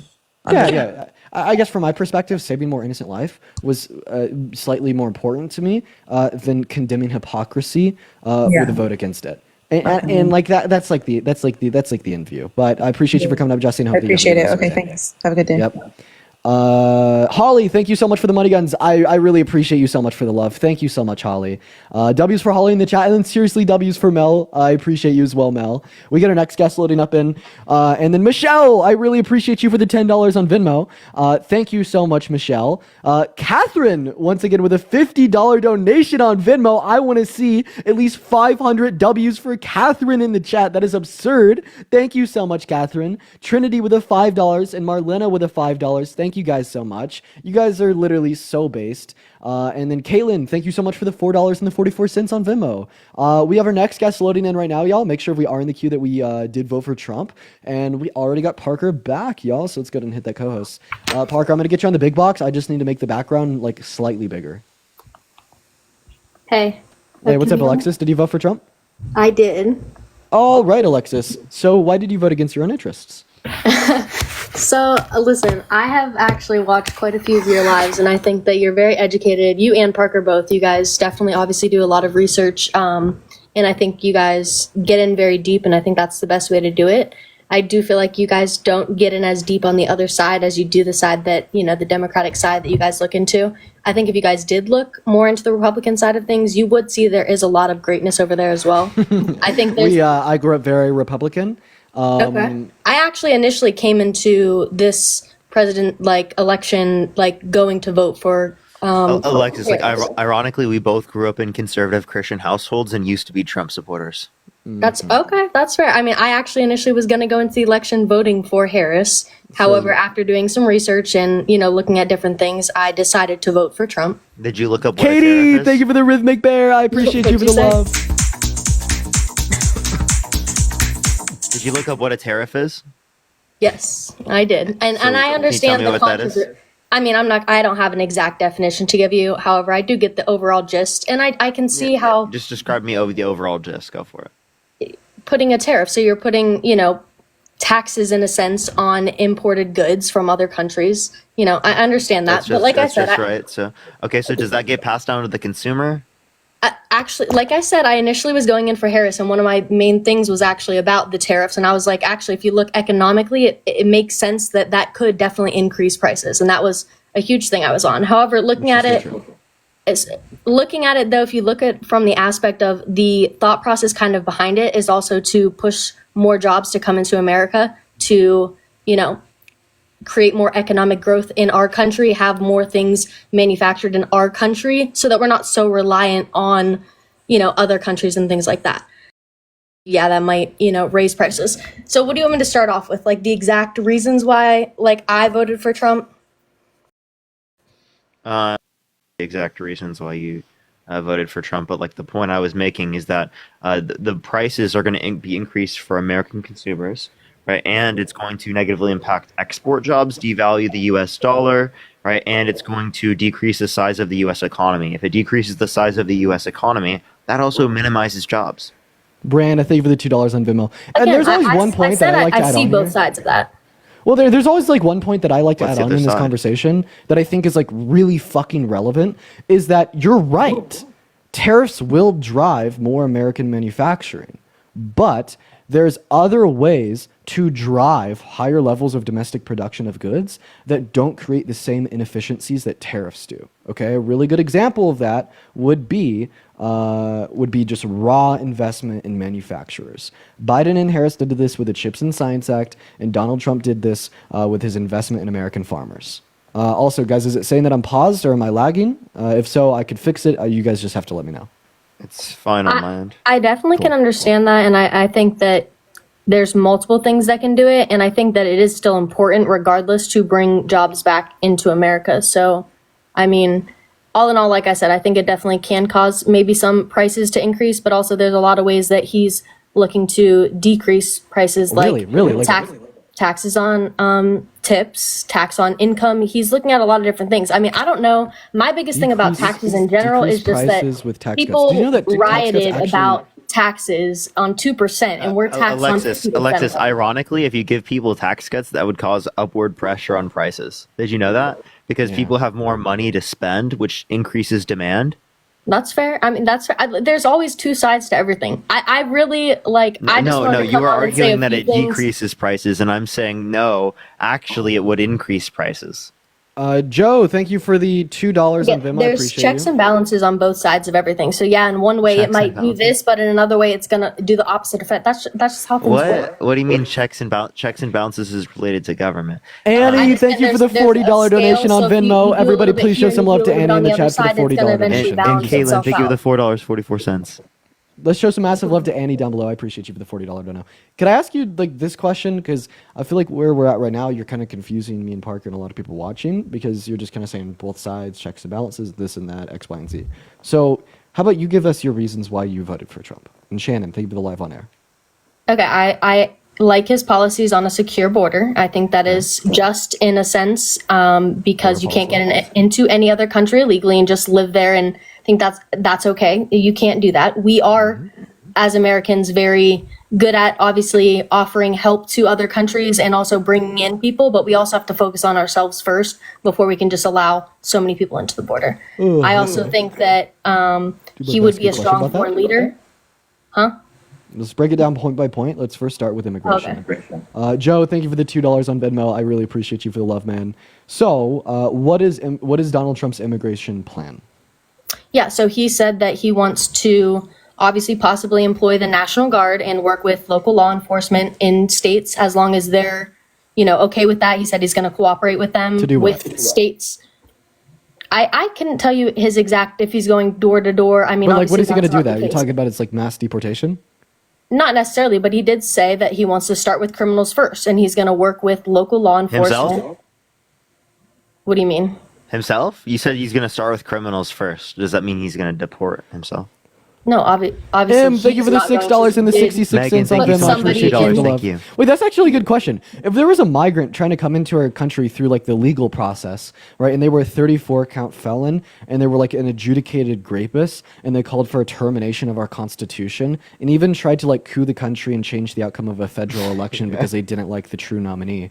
Do you think that like they would be on America's terror watch list, I would genuinely love to hear if you guys have one singular decent thing to say about Trump. Because if you don't, then that's where the argument stops. Because if you can't say one decent thing about some of his policies or some of the things that he's going to implement, or the people that he's putting into his cabinet, if you can't say a single decent thing, then you're obviously extremely can you name one good cabinet pick?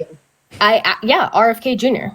Beautiful cabinet. Absolutely. Dude, if you would have told me literally like fucking a few years ago that RFK Jr. was going to be the head of the fucking HHS, I would go crazy, man. I think it's an inspiration to see all That's of the struggle insane. that he's been through I would and the love trauma for and Alexis, do you also mind if you answer the my question though? bad path that he went down and he turned his life around is also wanting to make Yeah, America he's healthy. I think that that's conspiracied. important. There is a Dude, lot of dyes that are put in do you our think food. the COVID and nobody vaccine will be is like safe that and because they effective? just want to Can we make talk money about off of us. RFK after you answer my question, Alexis? Yeah. Great, because I love that. Like, I bet Parker would love to have that conversation, but you never answered my question. So I said, if there was a migrant trying to come into our country through legal processes of Oh, I'm not migration, answering that question because I just, like I said, like you're just, again, I know you guys are educated, but your whole like spiel on sticking with the whole felon thing, I mean, I get it. I haven't looked into the cases extremely. The brief bit that I did, you know, obviously if he was a complete felon and a horrible, terrible, disgusting piece of scum, then I'm pretty sure he would have been put in jail. And somehow, some way that didn't happen. And obviously there's a reasoning for that. So I'm not tell going you to talk the on it reasoning because because- I haven't looked at the cases myself. so it's because the sentencing for his 34 felonies happens next month, or this month, actually. Then why are you calling him a felon? Because he was convicted of the felonies a handful of months ago. Oh, so what's happening in a month? His sentencing. So it's like where Sentencings what for his the felonies that he was convicted of. So Okay. what like the criminal justice system will do is they will first convict someone of a felony, and then they will sentence them with their punishment for committing the felony. So Yeah, no, I he's been get that. convicted of the felonies. He just hasn't been sentenced yet. So and then also I would like to just put it out there.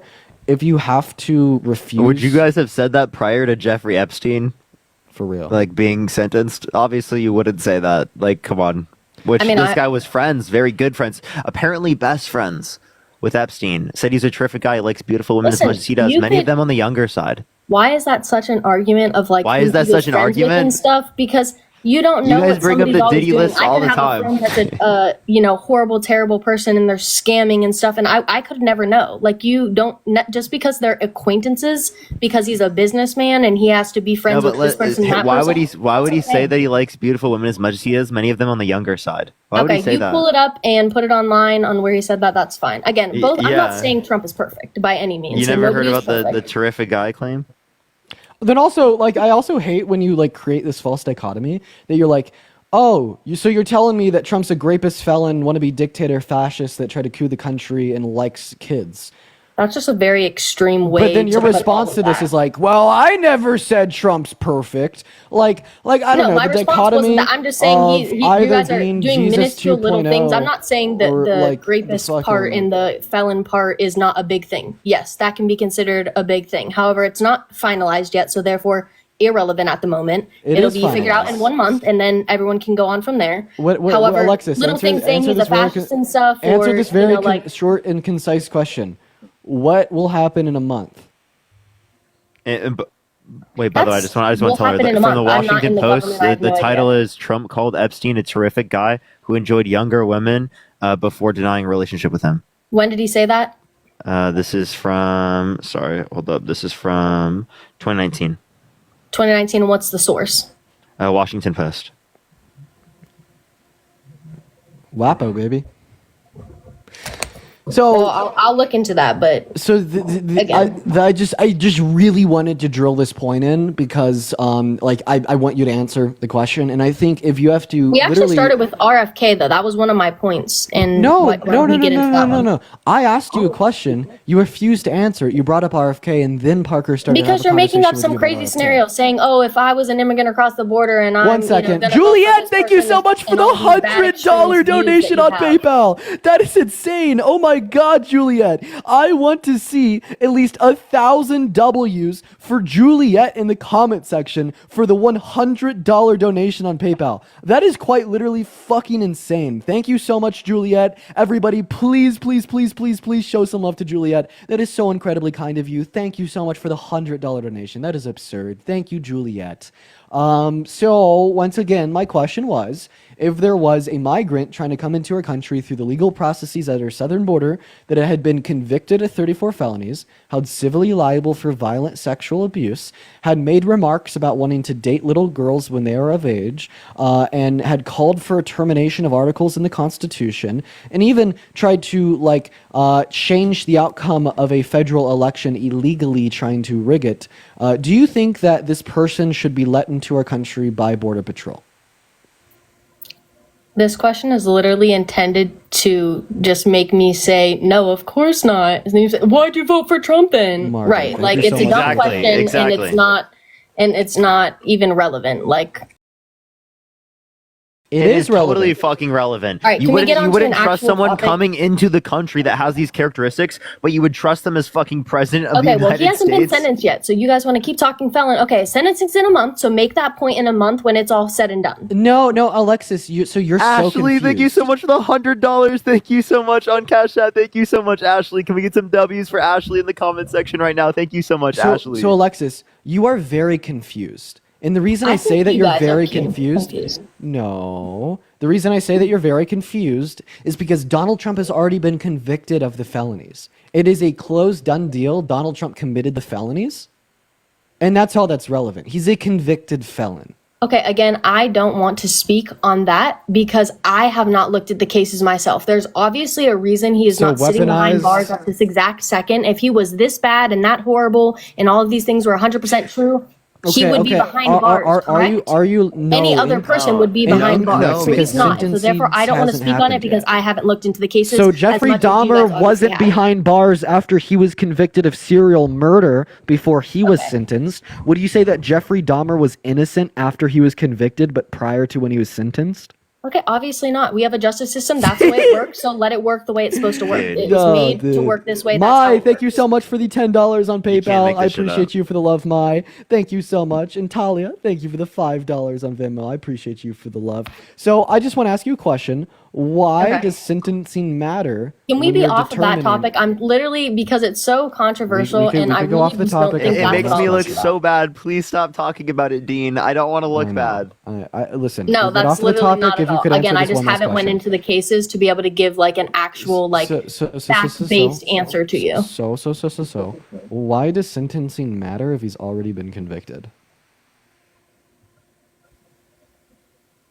Because that's what his punishment / consequence, whatever you want to call it, is going to be. But we're not having a conversation about what his consequence will be as ordained Okay, by the again, judge. I don't know too much about the cases to give you. Okay, are Okay, you so interrupting me? let's get Can you on an stop interrupting actual me? topic, because obviously I'm not talking about this one. Okay, so do you see how like you should probably like have some virtues of distrust in your worldview and your current beliefs if you literally have to refuse to engage in conversation that's critical of it? I'm quite sure you could absolutely find some nasty things about Kamala in this world. Kamala. Oh, sorry. I'm just gonna say Harris because people say it wrong all Addison, the thank you time, for the so $20 that's literally donation my on problem. People PayPal. just say it Let's so get at wrong, least and 300 trillion wrong W people. Addisons down below in the chat for the $20 donation. Thank you so much, Addison. I love you. Thank you. Go ahead. But I'll look into all of that. But I think that you could absolutely find some things about her that are gonna make you look at her weird. People go through life and people, don't necessarily make the best choices all the time. And when you're in government, there's definitely ways you can hide it until there comes a point that you can't. I'd So like to ask you one last question about this, and then we'll drop it.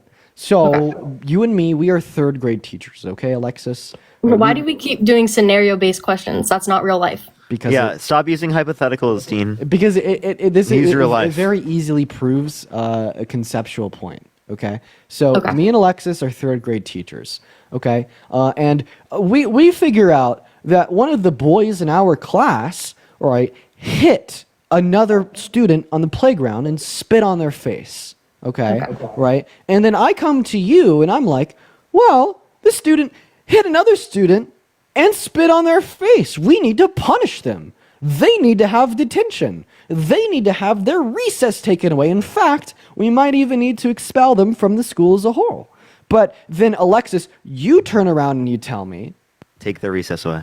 yeah, but then, Alexis, imagine you turn around and you tell me, no, we shouldn't give this student detention. We shouldn't take this student's recess away. We shouldn't expel this student because what if every other student in this classroom has also punched someone and spit on their face? In fact, Alexis, what if you were to hedge the bet that you bet every other student in that classroom had punched another kid and spit on their face? Thereby, this one student that we caught does not deserve punishment. I get your whole hypothetical. My thing would be, okay, the kid hit a kid and spit on him. Let's go look at the cameras and look at it, and then we'll make the decision after that. Great. So you're saying that we should just look at what Trump's done, evaluate the evidence, and come to like informed Two conclusions. completely different situations, but I get where and you're that's going exactly with what it, I'm but, like, saying. I'm not going right? there But then with your you. response was, "Well, I have no evidence that Kamala Harris has done the same sufficiently bad things, but I'm just going to assume that she has because I'm really No, irrational." I didn't say the same. I didn't say equal. I didn't use that. I just said you can easily find bad things about anybody. Tim, thank you for the $10 on Venmo. Are you a grapist? That's a horrible thing to say. Obviously not. Okay, well, I want to be able to find that bad on you. So why should we expect to find that bad on? Well, I mean, Kamala if I Harris? was like convicted, I would, obviously, have that background. But Okay, well, Donald Trump was held liable for it. okay, again, I'm not debating it because I can't actually sit here and debate it with you because I don't have all the facts on the situation. Parker, I do would you have actually like anything to that you'd debate bring something up? that I actually like know a little bit about Do rather you know the than name of the victim? the one of the famous stars, I forget her name, but that was one of them, and I don't know anything about the rest of it. Like I said, I only Okay. So then, why didn't you question that? Like, did you hear about this prior to the election?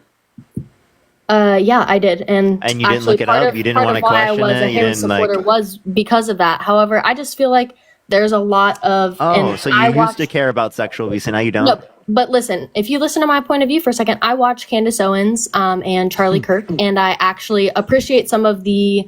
I feel like they do bring a lot of truth to light, and I think there is a lot to know about the Democratic Party and the deep state. I do think that's The a thing. deep state. Okay. You know Again, I'm Charlie. not gonna- I've talked to Charlie Kirk, right? You know that, right? Yeah, I've seen your guys' like Jubilee and stuff, and yeah. How'd you feel about that? I think that Charlie Kirk is very educated, but I also think he has a lot of religious-based beliefs. So, I mean, those aren't. I'm No, not. on the stuff that was non-religious. I Did mean, you I see my couldn't tell debate you against him exactly on what you guys- politics? What'd you say? Did you see my debate against him on politics? I mean, I'm sure I did. I just won't be able to tell you like exact topics that you guys spoke about. Elizabeth, Like thank he you for the said, $3 deficit donation on spending. PayPal. Sarah, thank you for the $7 donation on Venmo. And Karina, thank you for the $5 donation on Venmo. And Jordan, thank you for the $5 donation on Venmo. And Kamisha with a $5 donation on Venmo. I really appreciate you guys for the love. I'm reading all of y'all's kind comments while Parker's talking to Alexis, and I just love you guys. And Jordan, thank you for the $10 donation as well. W's for Jordan in the chat. Thank you guys so much for the love. I apologize for interrupting. Take it away. Yeah, he says deficit spending causes inflation, and then didn't acknowledge the fact that Donald Trump signed off more debt-related spending. I know that I looked at some of the debt-related spending. It was what, like 8 point something. 8.4 trillion overall for Trump. And 4.8 trillion 4 million non-COVID of related. that was for COVID, and the other 4 million 4.8 wasn't. trillion was not COVID related.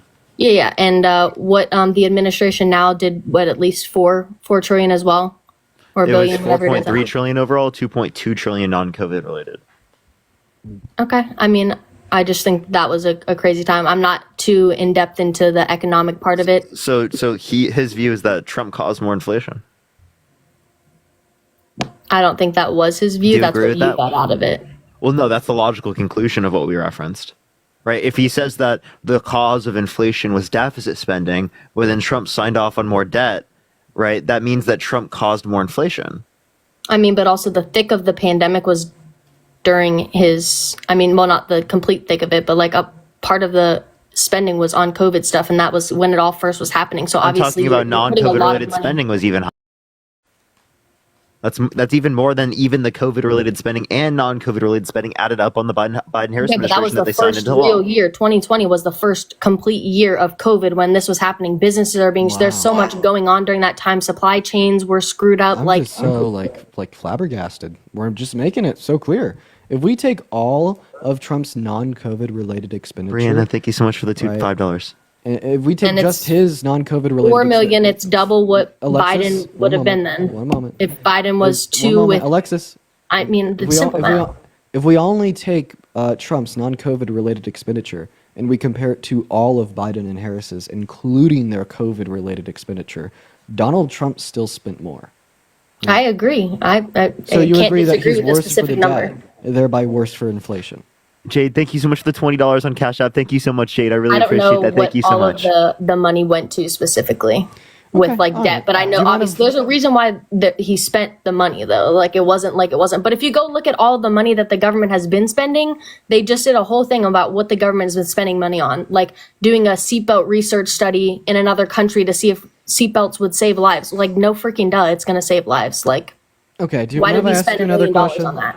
There's so Michaela, many thank you things so the much for the government spends money $2. on. Do you mind if I ask you a question? Yeah. Okay, awesome. Okay, all right. Hey, so what if I told you that rescinding Roe v. Wade back down to the state has led to 60 rape victims per day being denied access to abortion, and because you voted against Kamala Harris, who wanted to reinstitute those protections on a federal level, and Trump won, HF, thank you for the money gun, those 60 women a day will continue to be denied access to abortion. Do you feel as if their blood are partially on your hands? I think that abortion is a very controversial topic, and Sarah, I'm thank you for the $5. Thank you, Sarah. in the middle of it. I agree that it should have been put down to the states. I mean, it's very clear in the Constitution that if it's not outlined in the Constitution, it should be left up to the states. And I think that's a simple fact that, yes, that's if we're going to be in looking at the Constitution to uphold our law and what we're looking at for, our laws, then we should listen to what it says. If it's not outlined there, then it shouldn't. So where is it be- outlined in the Constitution that abortion shouldn't be protected at a federal level? It's the Constitution. If it's not outlined in the Constitution says it should be left up to the states. So abortion is not outlined in the Constitution specifically. Therefore, that is left up to the states. And for me personally, I think, although, yes, some of these states are doing abortion bans, which I think are absolutely wrong. Okay, so Donald Trump, however, so you the think that states federal are voting protections for would be that. unconstitutional, is what you're saying? I'm sorry, what'd you say? So you're saying that it's literally unconstitutional then, right? To put it in the actual Constitution, yes. Okay, so are interstate highways unconstitutional because they're managed by our federal government and granted funding to by our federal government? And that's not Audrey, thank outlined you in for the $10. Thank Constitution? you, Audrey. I didn't know that about the highways. I mean, but obviously highways are connecting the entire country. So in some way I would say, Wait, would you also federal say that, spending is helping, and that's federal? great. Would you say like the federal? We need to make programs- sure that we're able to get around our country. I think that's important, obviously. Is FEMA unconstitutional because it's a federal I program? don't understand the biggest problem with that. Instead of one government having the power to just overturn Roe v. Wade and now everyone's in a freaking frenzy about it, go vote in your state. Advocate in your state. Okay, what about this? How about we run it this way? Would you say You have that you 50 think that states it now should that be- have laws so would you say instead that of it one should be singular left? government. I don't understand why that's such the Would you biggest. say that it should be left up to the state because it places more individualistic power in the hands of the people? In some sense, but not specifically because our government works very weird. So then, why do you think it should be left up to the state? I just think that gives 50 Audrey, states. thank you so much for the are $10 voting. on Venmo. I appreciate you for the love. Thank you so While much. every other state was voting for the president November 5th, they also were voting on different policies, and a lot of you think states you were want having it the to be up to policy the state about because you abortion think it gives bans. more of a voice to the people? In some sense, yes. Like I said, Okay, if we were to rescind it from the state level to the county level, would that give more of a voice to the people? I don't have an answer on that because I don't know. Well, I mean, like logistics on logically that follow, right? Because you're looking at a I mean, country. in some sense, but again, I don't know the logistics because obviously you're trying to go somewhere with that, trying to get me to like agree with you, so then you can like debunk me completely when. That's the point, yeah, because I'm a debater and I'm really good at what I do. Okay, Right, but And, I'm like, not just gonna- going to continuously agree with you. I gave you my point, which was I think but that Alexis, having it in 50 but this states makes is you fine. this makes you very irrational, right, and disingenuous, and I'll explain to you why. Right? Okay. Because it's quite obvious that if we were to rescind the issue of abortion from the state level to the county level, that it would give more of a voice to the vote of the people. The same way you said if we were to rescind it from the federal level to the state level, it'd give more of a voice in the vote to the people. Well, my initial point was actually about the Constitution, saying it wasn't outlined in the Constitution, therefore it should be up to the states. Oh, but I vote didn't for the say candidate just- that wants to just terminate because- all articles and regulations and rules in the Constitution. Yeah, I'm then just saying my then own- my your only specific reasoning claim- wasn't just saying give if it to the 50 states for like, more I just want to voice. make it clear that the Constitution, right, does not state that if something is not listed in the Constitution, then it is to be left up to the will of the states. That is also false. So our federal government can pass federal legislation that applies to all 50 states, right, without it being listed in the Constitution. The best example of this would literally be federal law. It is federally illegal to murder someone. Does it say that it's illegal to murder someone in the Constitution? No. But those are laws, not rights. You're But saying it's a law. right to abortion in the Constitution, just like we have the right to bear arms, we have the right to freedom of speech, we have the right to press, we have the right to all of those things. You're adding a right into the Constitution, not a federal law. No, Kamala Harris wanted to add a federal law, right, making it illegal for any state in our country to criminalize or If you disenfranchise want access to personal abortion. values, Alexis, I think that it would can be you great be for no quiet state while to I be finish able talking? to ban abortion. Can I? If we're talking, fucking hell. Fucking hell, Alexis. I'm really trying to explain this to you. And I you're get not what letting you're me. saying, though. You're just not, you have no care to understand another perspective and another side of something than just looking at it how you're looking at it. And I think that's genuinely the problem because, again, I said you're very educated. You but again, say that I have no educate care to yourself on the understand other your side a little bit perspective more, and I when think I you was would be very literally well asking off. you clerical questions to understand your perspective better that you refused to engage in because you thought that it was going to logically trap you. And that's the issue with you, Alexis. I'm over here trying to have a legitimate conversation with you, I and you're am just having a trying to and conversation you're with just you. trying to make sure that you win the debate. You're saying fucking hell, Alexis, and I'm just. Oh my god! Landon! With the $400 donation on Venmo. Jesus fucking Christ, Landon. Holy shit. I want to see at least like 10,000 W's for Landon. Holy shit, bro. That is insanity. Oh my god. Crazy. Thank you so much, Landon. Everybody, please show some love to Landon in the chat. Landon says you're a huge inspiration to many young Democrats like me. If you want to follow my Insta, that would be cool. Landon, I will follow your damn Instagram. You got it 110%. Thank you so much for the $400 donation on Venmo. Thank you so much, Landon. And Presley, thank you for the $12 donation on Venmo, saying that Alexis is dumb. Audrey, thank you for the $10 donation on Venmo, saying that you appreciate everything I do. Jordan, thank you for the $10 donation on Venmo, saying that Alexis has got to be a paid actor. So real. I really appreciate you guys for the love, but continue to show some love to Landon. That is absurd. I have new sparked energy in me to rehash this point with you, Alexis. So I'm just going to go ahead and do that now. I would really appreciate it if you just allow me to finish talking without interruption, and then we'll give you the mic for as long as you want it. Emily, thank you for the $5 on PayPal. So you made two arguments so far, insofar as why you think that access to abortion should be left up to the state. The first argument that you made was that if it's not codified in the Constitution, then it should be left up to the states per the Constitution, and that's not true. So we could codify things in federal law separate from the Constitution, right? And that is not unconstitutional. In fact, we do it all the time. Once again, the prime example of this would be federal law. We could just make a federal law through Congress protecting all women and girls' access to abortion in all 50 states, right? And that would simply just be criminalizing states from limiting a woman's access to abortion, or criminalizing and preventing states from drafting legislation to outlaw or ban abortion in their states, the same way that a state can't legalize murder. Then about your second argument, saying that when you leave it up to the state, you give more of a voice to the vote of the people.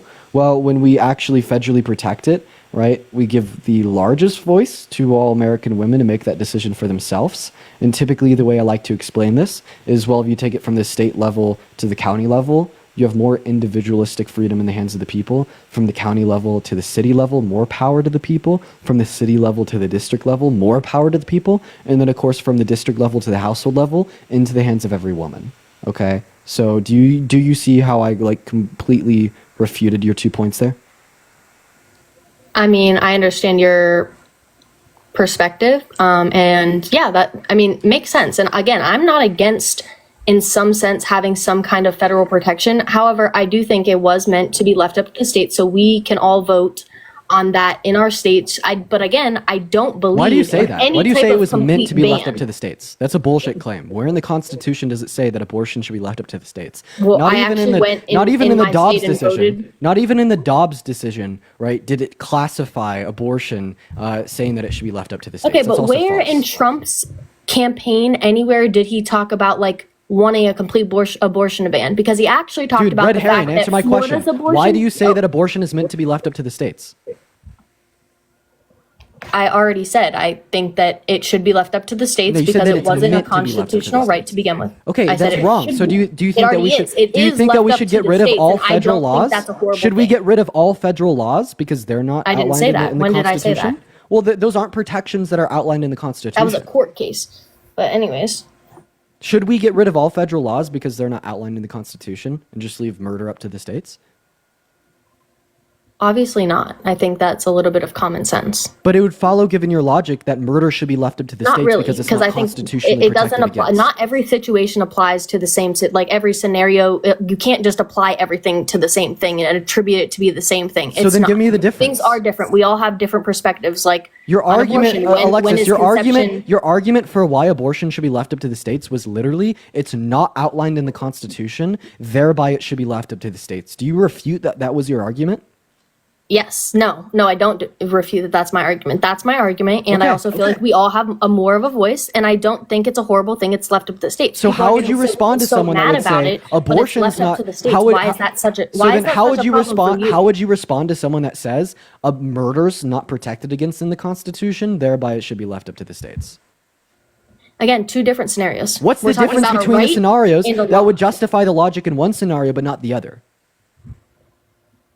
Again, you just keep going in a circle, like trying Tell to me get what the me to, like, relevant backtrack distinction is, because against you're myself. just operating outside of logic, right? When we have these principled debates, right, we're evaluating your logic and we're determining if it's good or bad, right? And when you hold to the principled idea, right, that if it's not outlined in the Constitution, it should be left up to the state, and that is your justification for states determining the legality of abortion, well, Okay, I don't see that's why for I wouldn't be that. able to hold this in the context of murder, right? And like the way that I like to approach these situations of making you see and understand these logical parallels is by having you refute the hypothetical argument if someone were to say that murder should be left up to the states because it's not protected against in the Constitution. Okay, but like obviously murder is wrong. Like, I mean. Okay, so yes, if it's we wrong, want it to should be be federally federally protected against. It is wrong to deny a woman access to abortion without good reason because it infringes upon their bodily integrity and autonomy. What I would say is that all 170 million American women and girls deserve federal protections for access to abortion because it is the case that there's no good reason to restrict against it. And when we do restrict against it, it leads to negative outcomes, right? Such as forcing unwanted children in unready households, shifting the family dynamic away from financially well-off adults that consent to stay I in a don't family agree. and I don't desire disagree to with raise the kids fact that into abortion forcing should 18, be- 19, 20-year-old boys and girls into becoming parents. It's wrong because it leads to increased rates of poverty, lower rates of education, lower rates of income, and lower qualities of lives. And it's totally wrong to say that a woman, right, does not have the legal ability to operate in the confines of her own bodily autonomy without good reason. Okay? There is no good reason to instantiate that access to abortion is anything but morally permissible, right? And when we start operating on this principle that we should allow states to determine via popular vote, right, whose bodily integrity and autonomy matters and whose doesn't, what rights we can and can't respect, well, that's the same pipeline that led white supremacists into legalizing slavery on a logical Exactly what you're level. saying is that human rights should be left up to the states, right? Which restricts human rights in certain states because of their particular positions. And I don't think that a woman living in Texas or living in Idaho should have less rights than a woman living in California. I think that they should have the same rights. She's not going to cogently rebuttal any of this shit. She's just going to say... No, I mean, I can, because where did I ever say that I think women shouldn't be able to access abortion? I never said that. When you Ever, at vote all, for someone in who any particularly sense. leaves I it up to said the states, I what the agree that reality women should is be that able to get happens is abortions. that I women let have you guys sit restricted and talk. access to Why- abortion why- in this country. I let you guys sit and talk. So you guys wanted to sit and talk. I gave you that. Now let me have my opportunity. I never said I didn't want. I never said I wanted an abortion ban. Just like I said, Trump didn't want an abortion ban either. He thought that it being left up to the states actually gives people more power, and that's how it should be. Trump is However, pro-abortion ban. regardless, the fact is that's the situation that we're in right now. Alexis, It Trump is left up pro-abortion to ban. 50 Can I tell you states, why? And therefore, go out and vote and go advocate Trump is in your pro-abortion state ban. to make sure you have that right. Hey, Alexis, Trump is pro-abortion ban. No, he's not. He actually talked about Florida's abortion ban, and he said that he does not at all support that they have an abortion ban. He thinks Okay. it needs to be above six to 8 weeks. He specifically Emily, said thank you so much for the $50 on Venmo. Thank you so much, Emily. I really appreciate that. Thank you so much, Faye. Thank you so much for the $5. Michaela, thank you so much. I really appreciate the $2. Evie, thank you so much for the $4. And Michelle, thank you so much for the $30 on Cash App. Thank Trump you is so much. not Please have W's pro-abortion. for Michelle and W's for Emily in the chat. Thank I'll you so explain much. to you why. And Emily, thank you for the $50 donation as well. Holy shit. Emily says, thank you so much for continuing on after election results, onwards and upwards. Emily, thank you so much. Everybody show some love to Emily. Then Chelsea, Lily, and John, thank you guys for the $5 donations. And Lily, thank you so much for the $10 donation as well. Thank you, Lily. Holy shit. And then Ashley, thank you for the $10 to kick Alexis. And Cassie with the $20 on PayPal. Thank you, Cassie, Ashley, Emily, Lily, Chelsea. I appreciate you all so much. So now, Alexis, I'm going to give you an argument that you literally won't be able to refute that absolutely demonstrates that Trump is pro-abortion bans. Okay. So there was this guy that fought as the lead military general for the Confederates during the Civil War, and his name was Robert E. Lee. So Robert E. Lee personally thought that slavery was wrong. In fact, when he came into the ownership of his family's plantation, he freed all the slaves. But would we say, because Robert E. Lee fought for all states to have the legal ability to legalize slavery, that Robert E. Lee himself was pro-slavery? Kid, thank you so much for the galaxies. I appreciate you. Wait, what was the question? Was Robert E. Lee pro-slavery, even though he personally didn't like it, and he just wanted states to have the legal ability to make it legal? I mean, if he wanted states to make it legal, then that doesn't make sense on how he's pro. I'm confused. Well, I don't even get the correlation to Trump. Is Robert E. Lee pro-slavery? Start there. I don't get what you're trying to make me say, because if you just said he wanted to free the slaves on his plantation, but also legalize it in other places, Robert then E. that Lee doesn't make personally sense. didn't like slavery. In fact, he freed the slaves on his family plantation when he gained ownership. But would we still say that he was pro-slavery because he led the Confederacy, which fought for states to have the right to legalize it? Then no. What do you? So the leader of the Confederacy was anti-slavery? Or pro-slavery. Sorry, I was confused on what you're even asking to begin with. That didn't even make. Robert E. Lee, is he pro-slavery? But what does this have to do with Trump? I'm I'll confused. show you the logical parallel after you can answer the question. Okay, yes. Pro-slavery. Okay, Robert E. Lee was pro-slavery because he fought for states to have the right to legalize it, right? Yes. Okay, yes. Makes sense. Even though he personally freed the slaves on his plantation and said that it was bad. Right. Okay. Right. So Donald Trump is anti-abortion, even though he may personally say something different. He fought for states to have the ability to criminalize access to it. He didn't fight for them to have the. Well, okay. And if you look at it in a twisted perspective, sure. He allowed states to, yes, criminalize it. But that wasn't his intention. He wanted the states to have the power. He didn't say, oh, I'm going to give you guys the power. Go criminalize it, ban abortion, do that. That wasn't the case. You're literally just describing his quote-unquote intentions, when that was also relevant in the hypothetical I gave you about Robert E. Lee. Because as I said, he also had the intention that slavery was bad, right? The same way you say Donald Trump has the intention that access to abortion could be legal in some He literally, if Robert E. Lee literally wanted to make it legal in the states, then obviously he was against it. The same way if Donald Trump wants to give states the ability to make Donald it Trump illegal, didn't say, he's hey obviously guys, against it. go criminalize it and ban abortion. He didn't say that. He said that he just wanted it to be left up to the states. That was the same argument of the Confederacy, states' rights versus federal rights. Okay. I just want to, I'm going to hop off because I don't feel like sitting and arguing, but I did want to give you guys a couple of the points on what switched me from. I don't care, Alexis. All right, we're going to move on to our next guest here. Everybody do give us a minute. Everyone do tap that screen to get the 2 million likes, share the live as well. Everyone, if you want to support Dean, Venmo, Cash App, PayPal, Linktree in the bio, the same here. Yo, yeah. Trolley, did you vote Trump? 18 in like a month, so I didn't get a chance to vote. So they're not 18 yet. Like I'm about to turn 18. Okay, well, you can't be on the live if you're under 18. Got to get up the next person. Only send a guest request if you did vote for Trump, y'all. In the meantime, guys, make sure that we're double tapping while we're getting our next guest up. Yo, what's up? How old are you? I'm 22. Did you vote Trump? Yes, I did. And why'd you do that? Just for like economics and like, I won't lie to you, I'm not the most educated in terms of like politics, but I do like to watch more educated people like debate and stuff. So okay, so what about economics is better with Donald Trump? Like, can you name me one economic policy he influenced to get passed that was good? I mean, the statistics from 2016 seem pretty good. I can't point it out. 2016 was really good when Obama was president. Thank you for the happy Friday, J Mac. I appreciate you for the love. And Gerard, thank you for the $15 on Venmo. How much to bring Faith back in? I will literally never bring Faith back in, but I do appreciate you for the $15 donation, Gerard.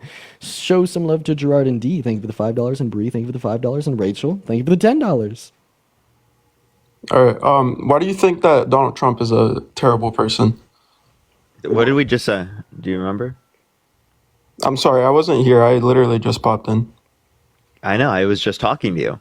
I asked you what's one economic policy Trump influenced to get passed that was good. I couldn't name any. So then we why don't know did a you single vote for him economic because of his policy. economic policy? Yeah. I mean, I did the research at one point. I just can't name it off the top of my head at this point.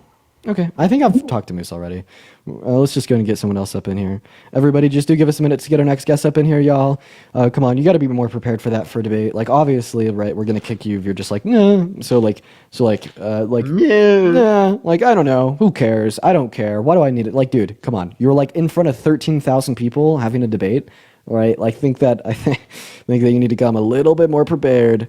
Moving on to our next guest here, ladies and gentlemen. Everybody, do just give us a minute. Hop in the queue if you did vote for Trump, y'all, and if you do want to Hey, support. thank you so much for the $10. Thank you so much. Where'd you see that, Faith? Annie, thank you for the galaxy. I appreciate you for the love, Annie. Hello. Hey, what's up, man? Did you vote for Trump?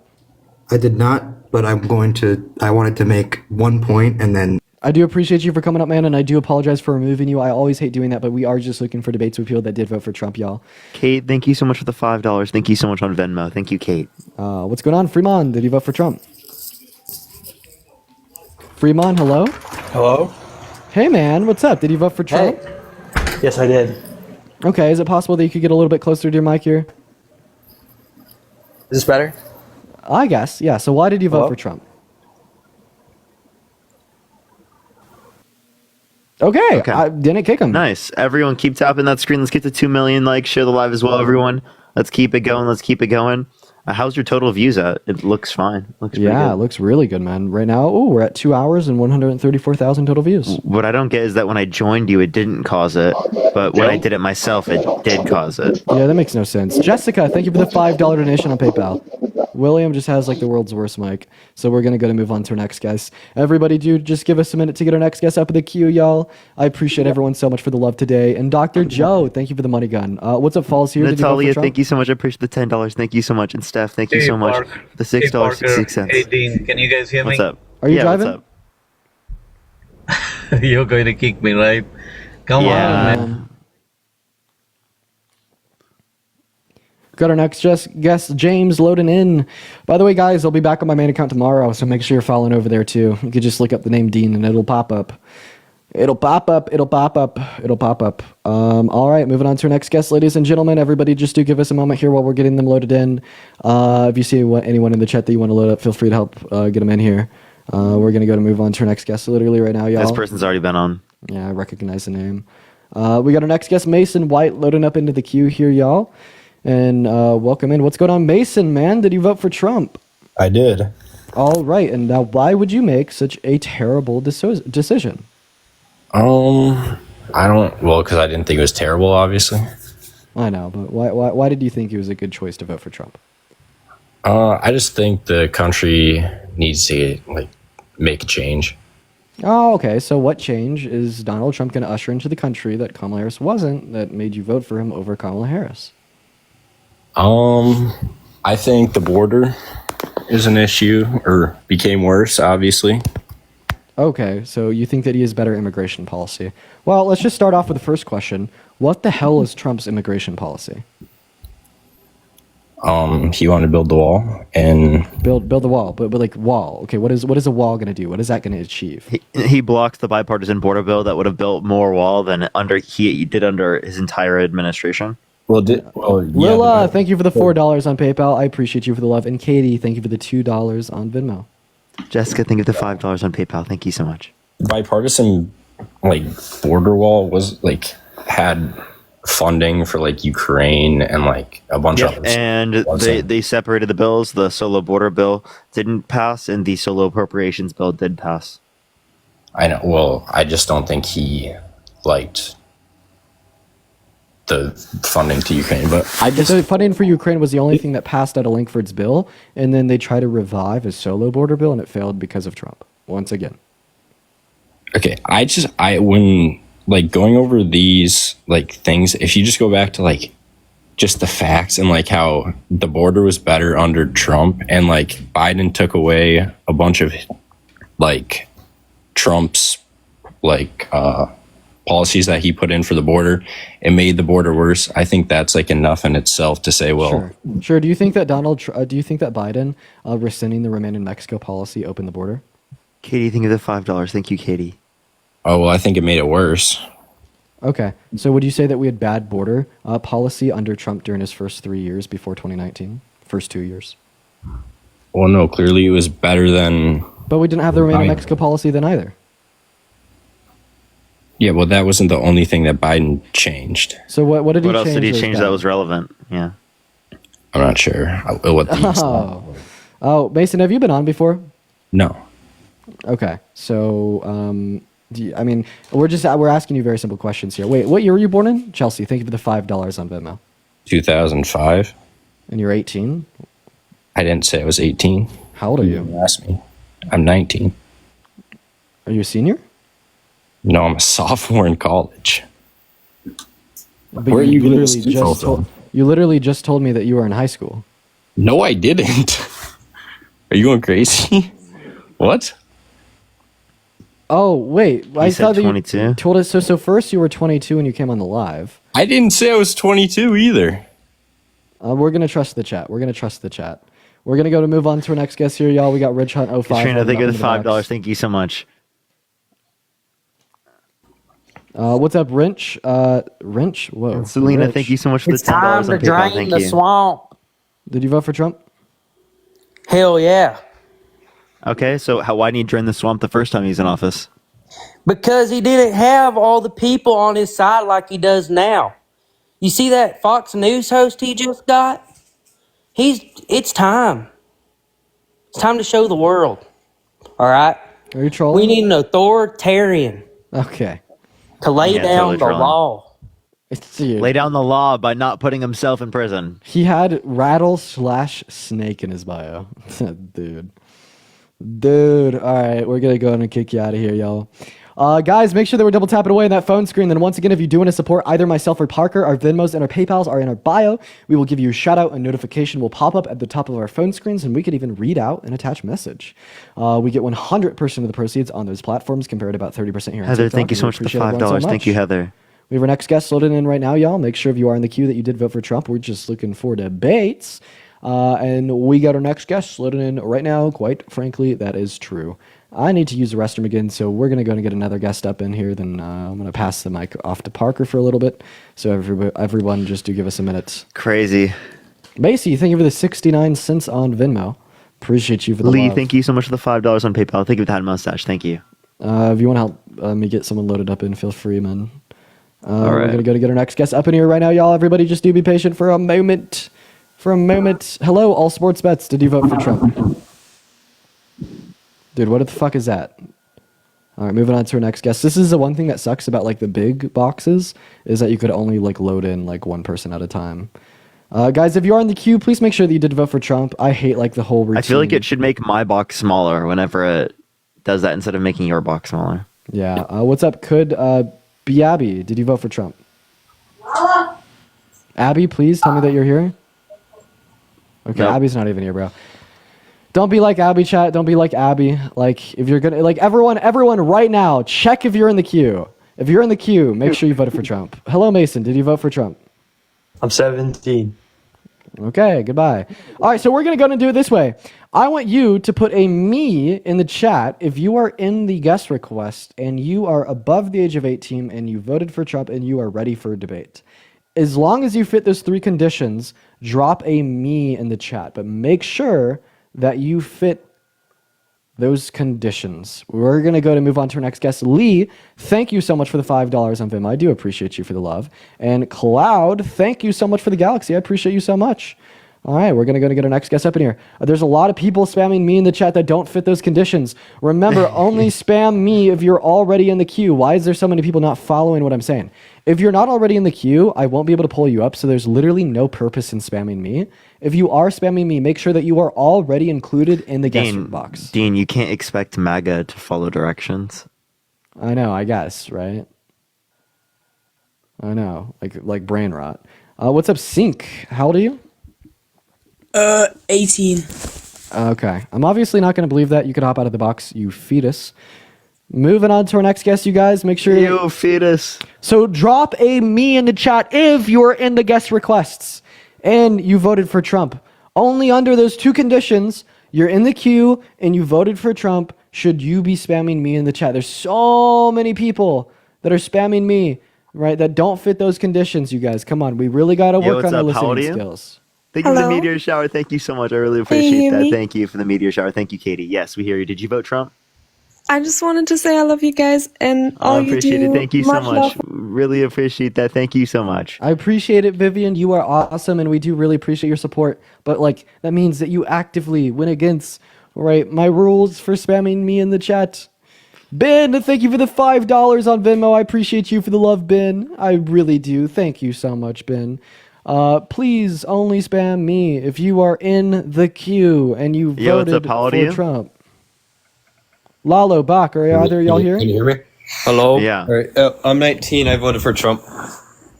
Lalo, did you vote Trump? Okay, well. Jordan, thank you for $5. Why'd you vote Trump?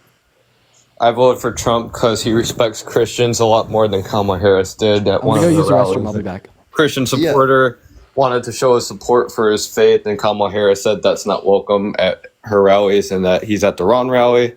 And at J.D. Vance's rally, when there was a Christian supporter saying that... Can I respond to that? Sure. So that's actually just not true. She was not saying that in response to them saying Jesus is Lord. She's Christian herself.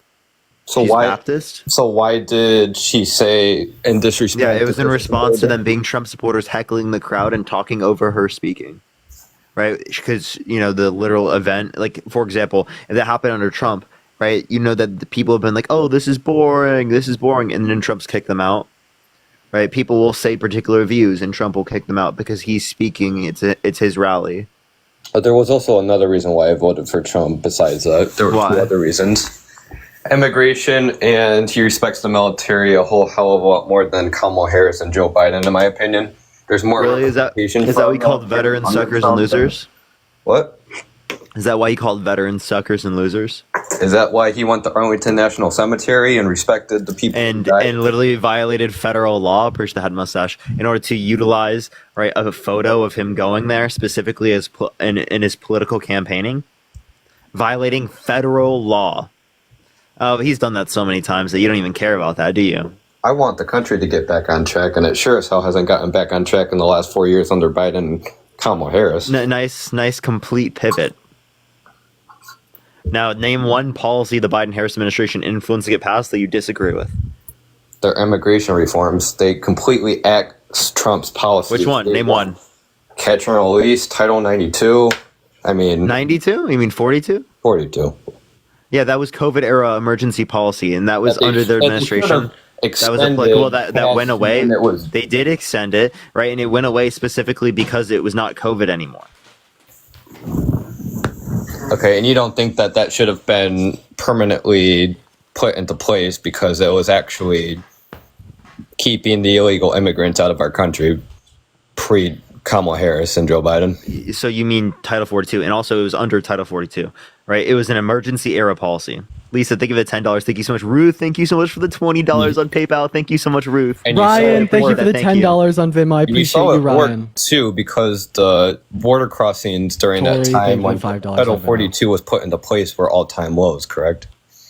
So again, you're talking about the COVID emergency policy that would have happened regardless if who was president. Oh yeah, and Title 42 can't be reenacted. In fact, it expired because it became unconstitutional when the public health crisis had. Oh, could the policies of Title Gilberto, 42 thank you so much for the $50 on Venmo. Holy shit, everybody! Let's get at least 50 W Gilbertos in the chat. I really appreciate you for the $50 donation. That is so incredibly kind of you, man. So could Show the some policies massive love under to Title Gilberto in the 42 have been put into place under a new bill and passed through Congress? Would you think that would be appropriate? I don't know if Congress has the power to do that, but it definitely wouldn't pass nonetheless, right? Like a good example of something maybe closer to Title 42 would have been HR 2 that the Democrats just didn't let pass because it was just too partisan. Okay.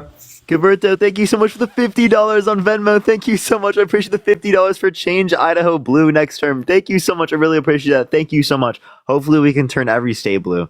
He ran away. That's the most desired outcome. He ran away. Quite frankly, he ran away, chat. Thank you so much, though. I really appreciate it. Give me some W's for them in the comment section. Thank you so much. I really Everybody, appreciate you that. just Thank give us a minute while we're getting our next guest. Jonathan up in the box. Y'all go back to spamming me. We're gonna get our next guest up right now. Everybody, just do give us a minute while we're getting our next guest up.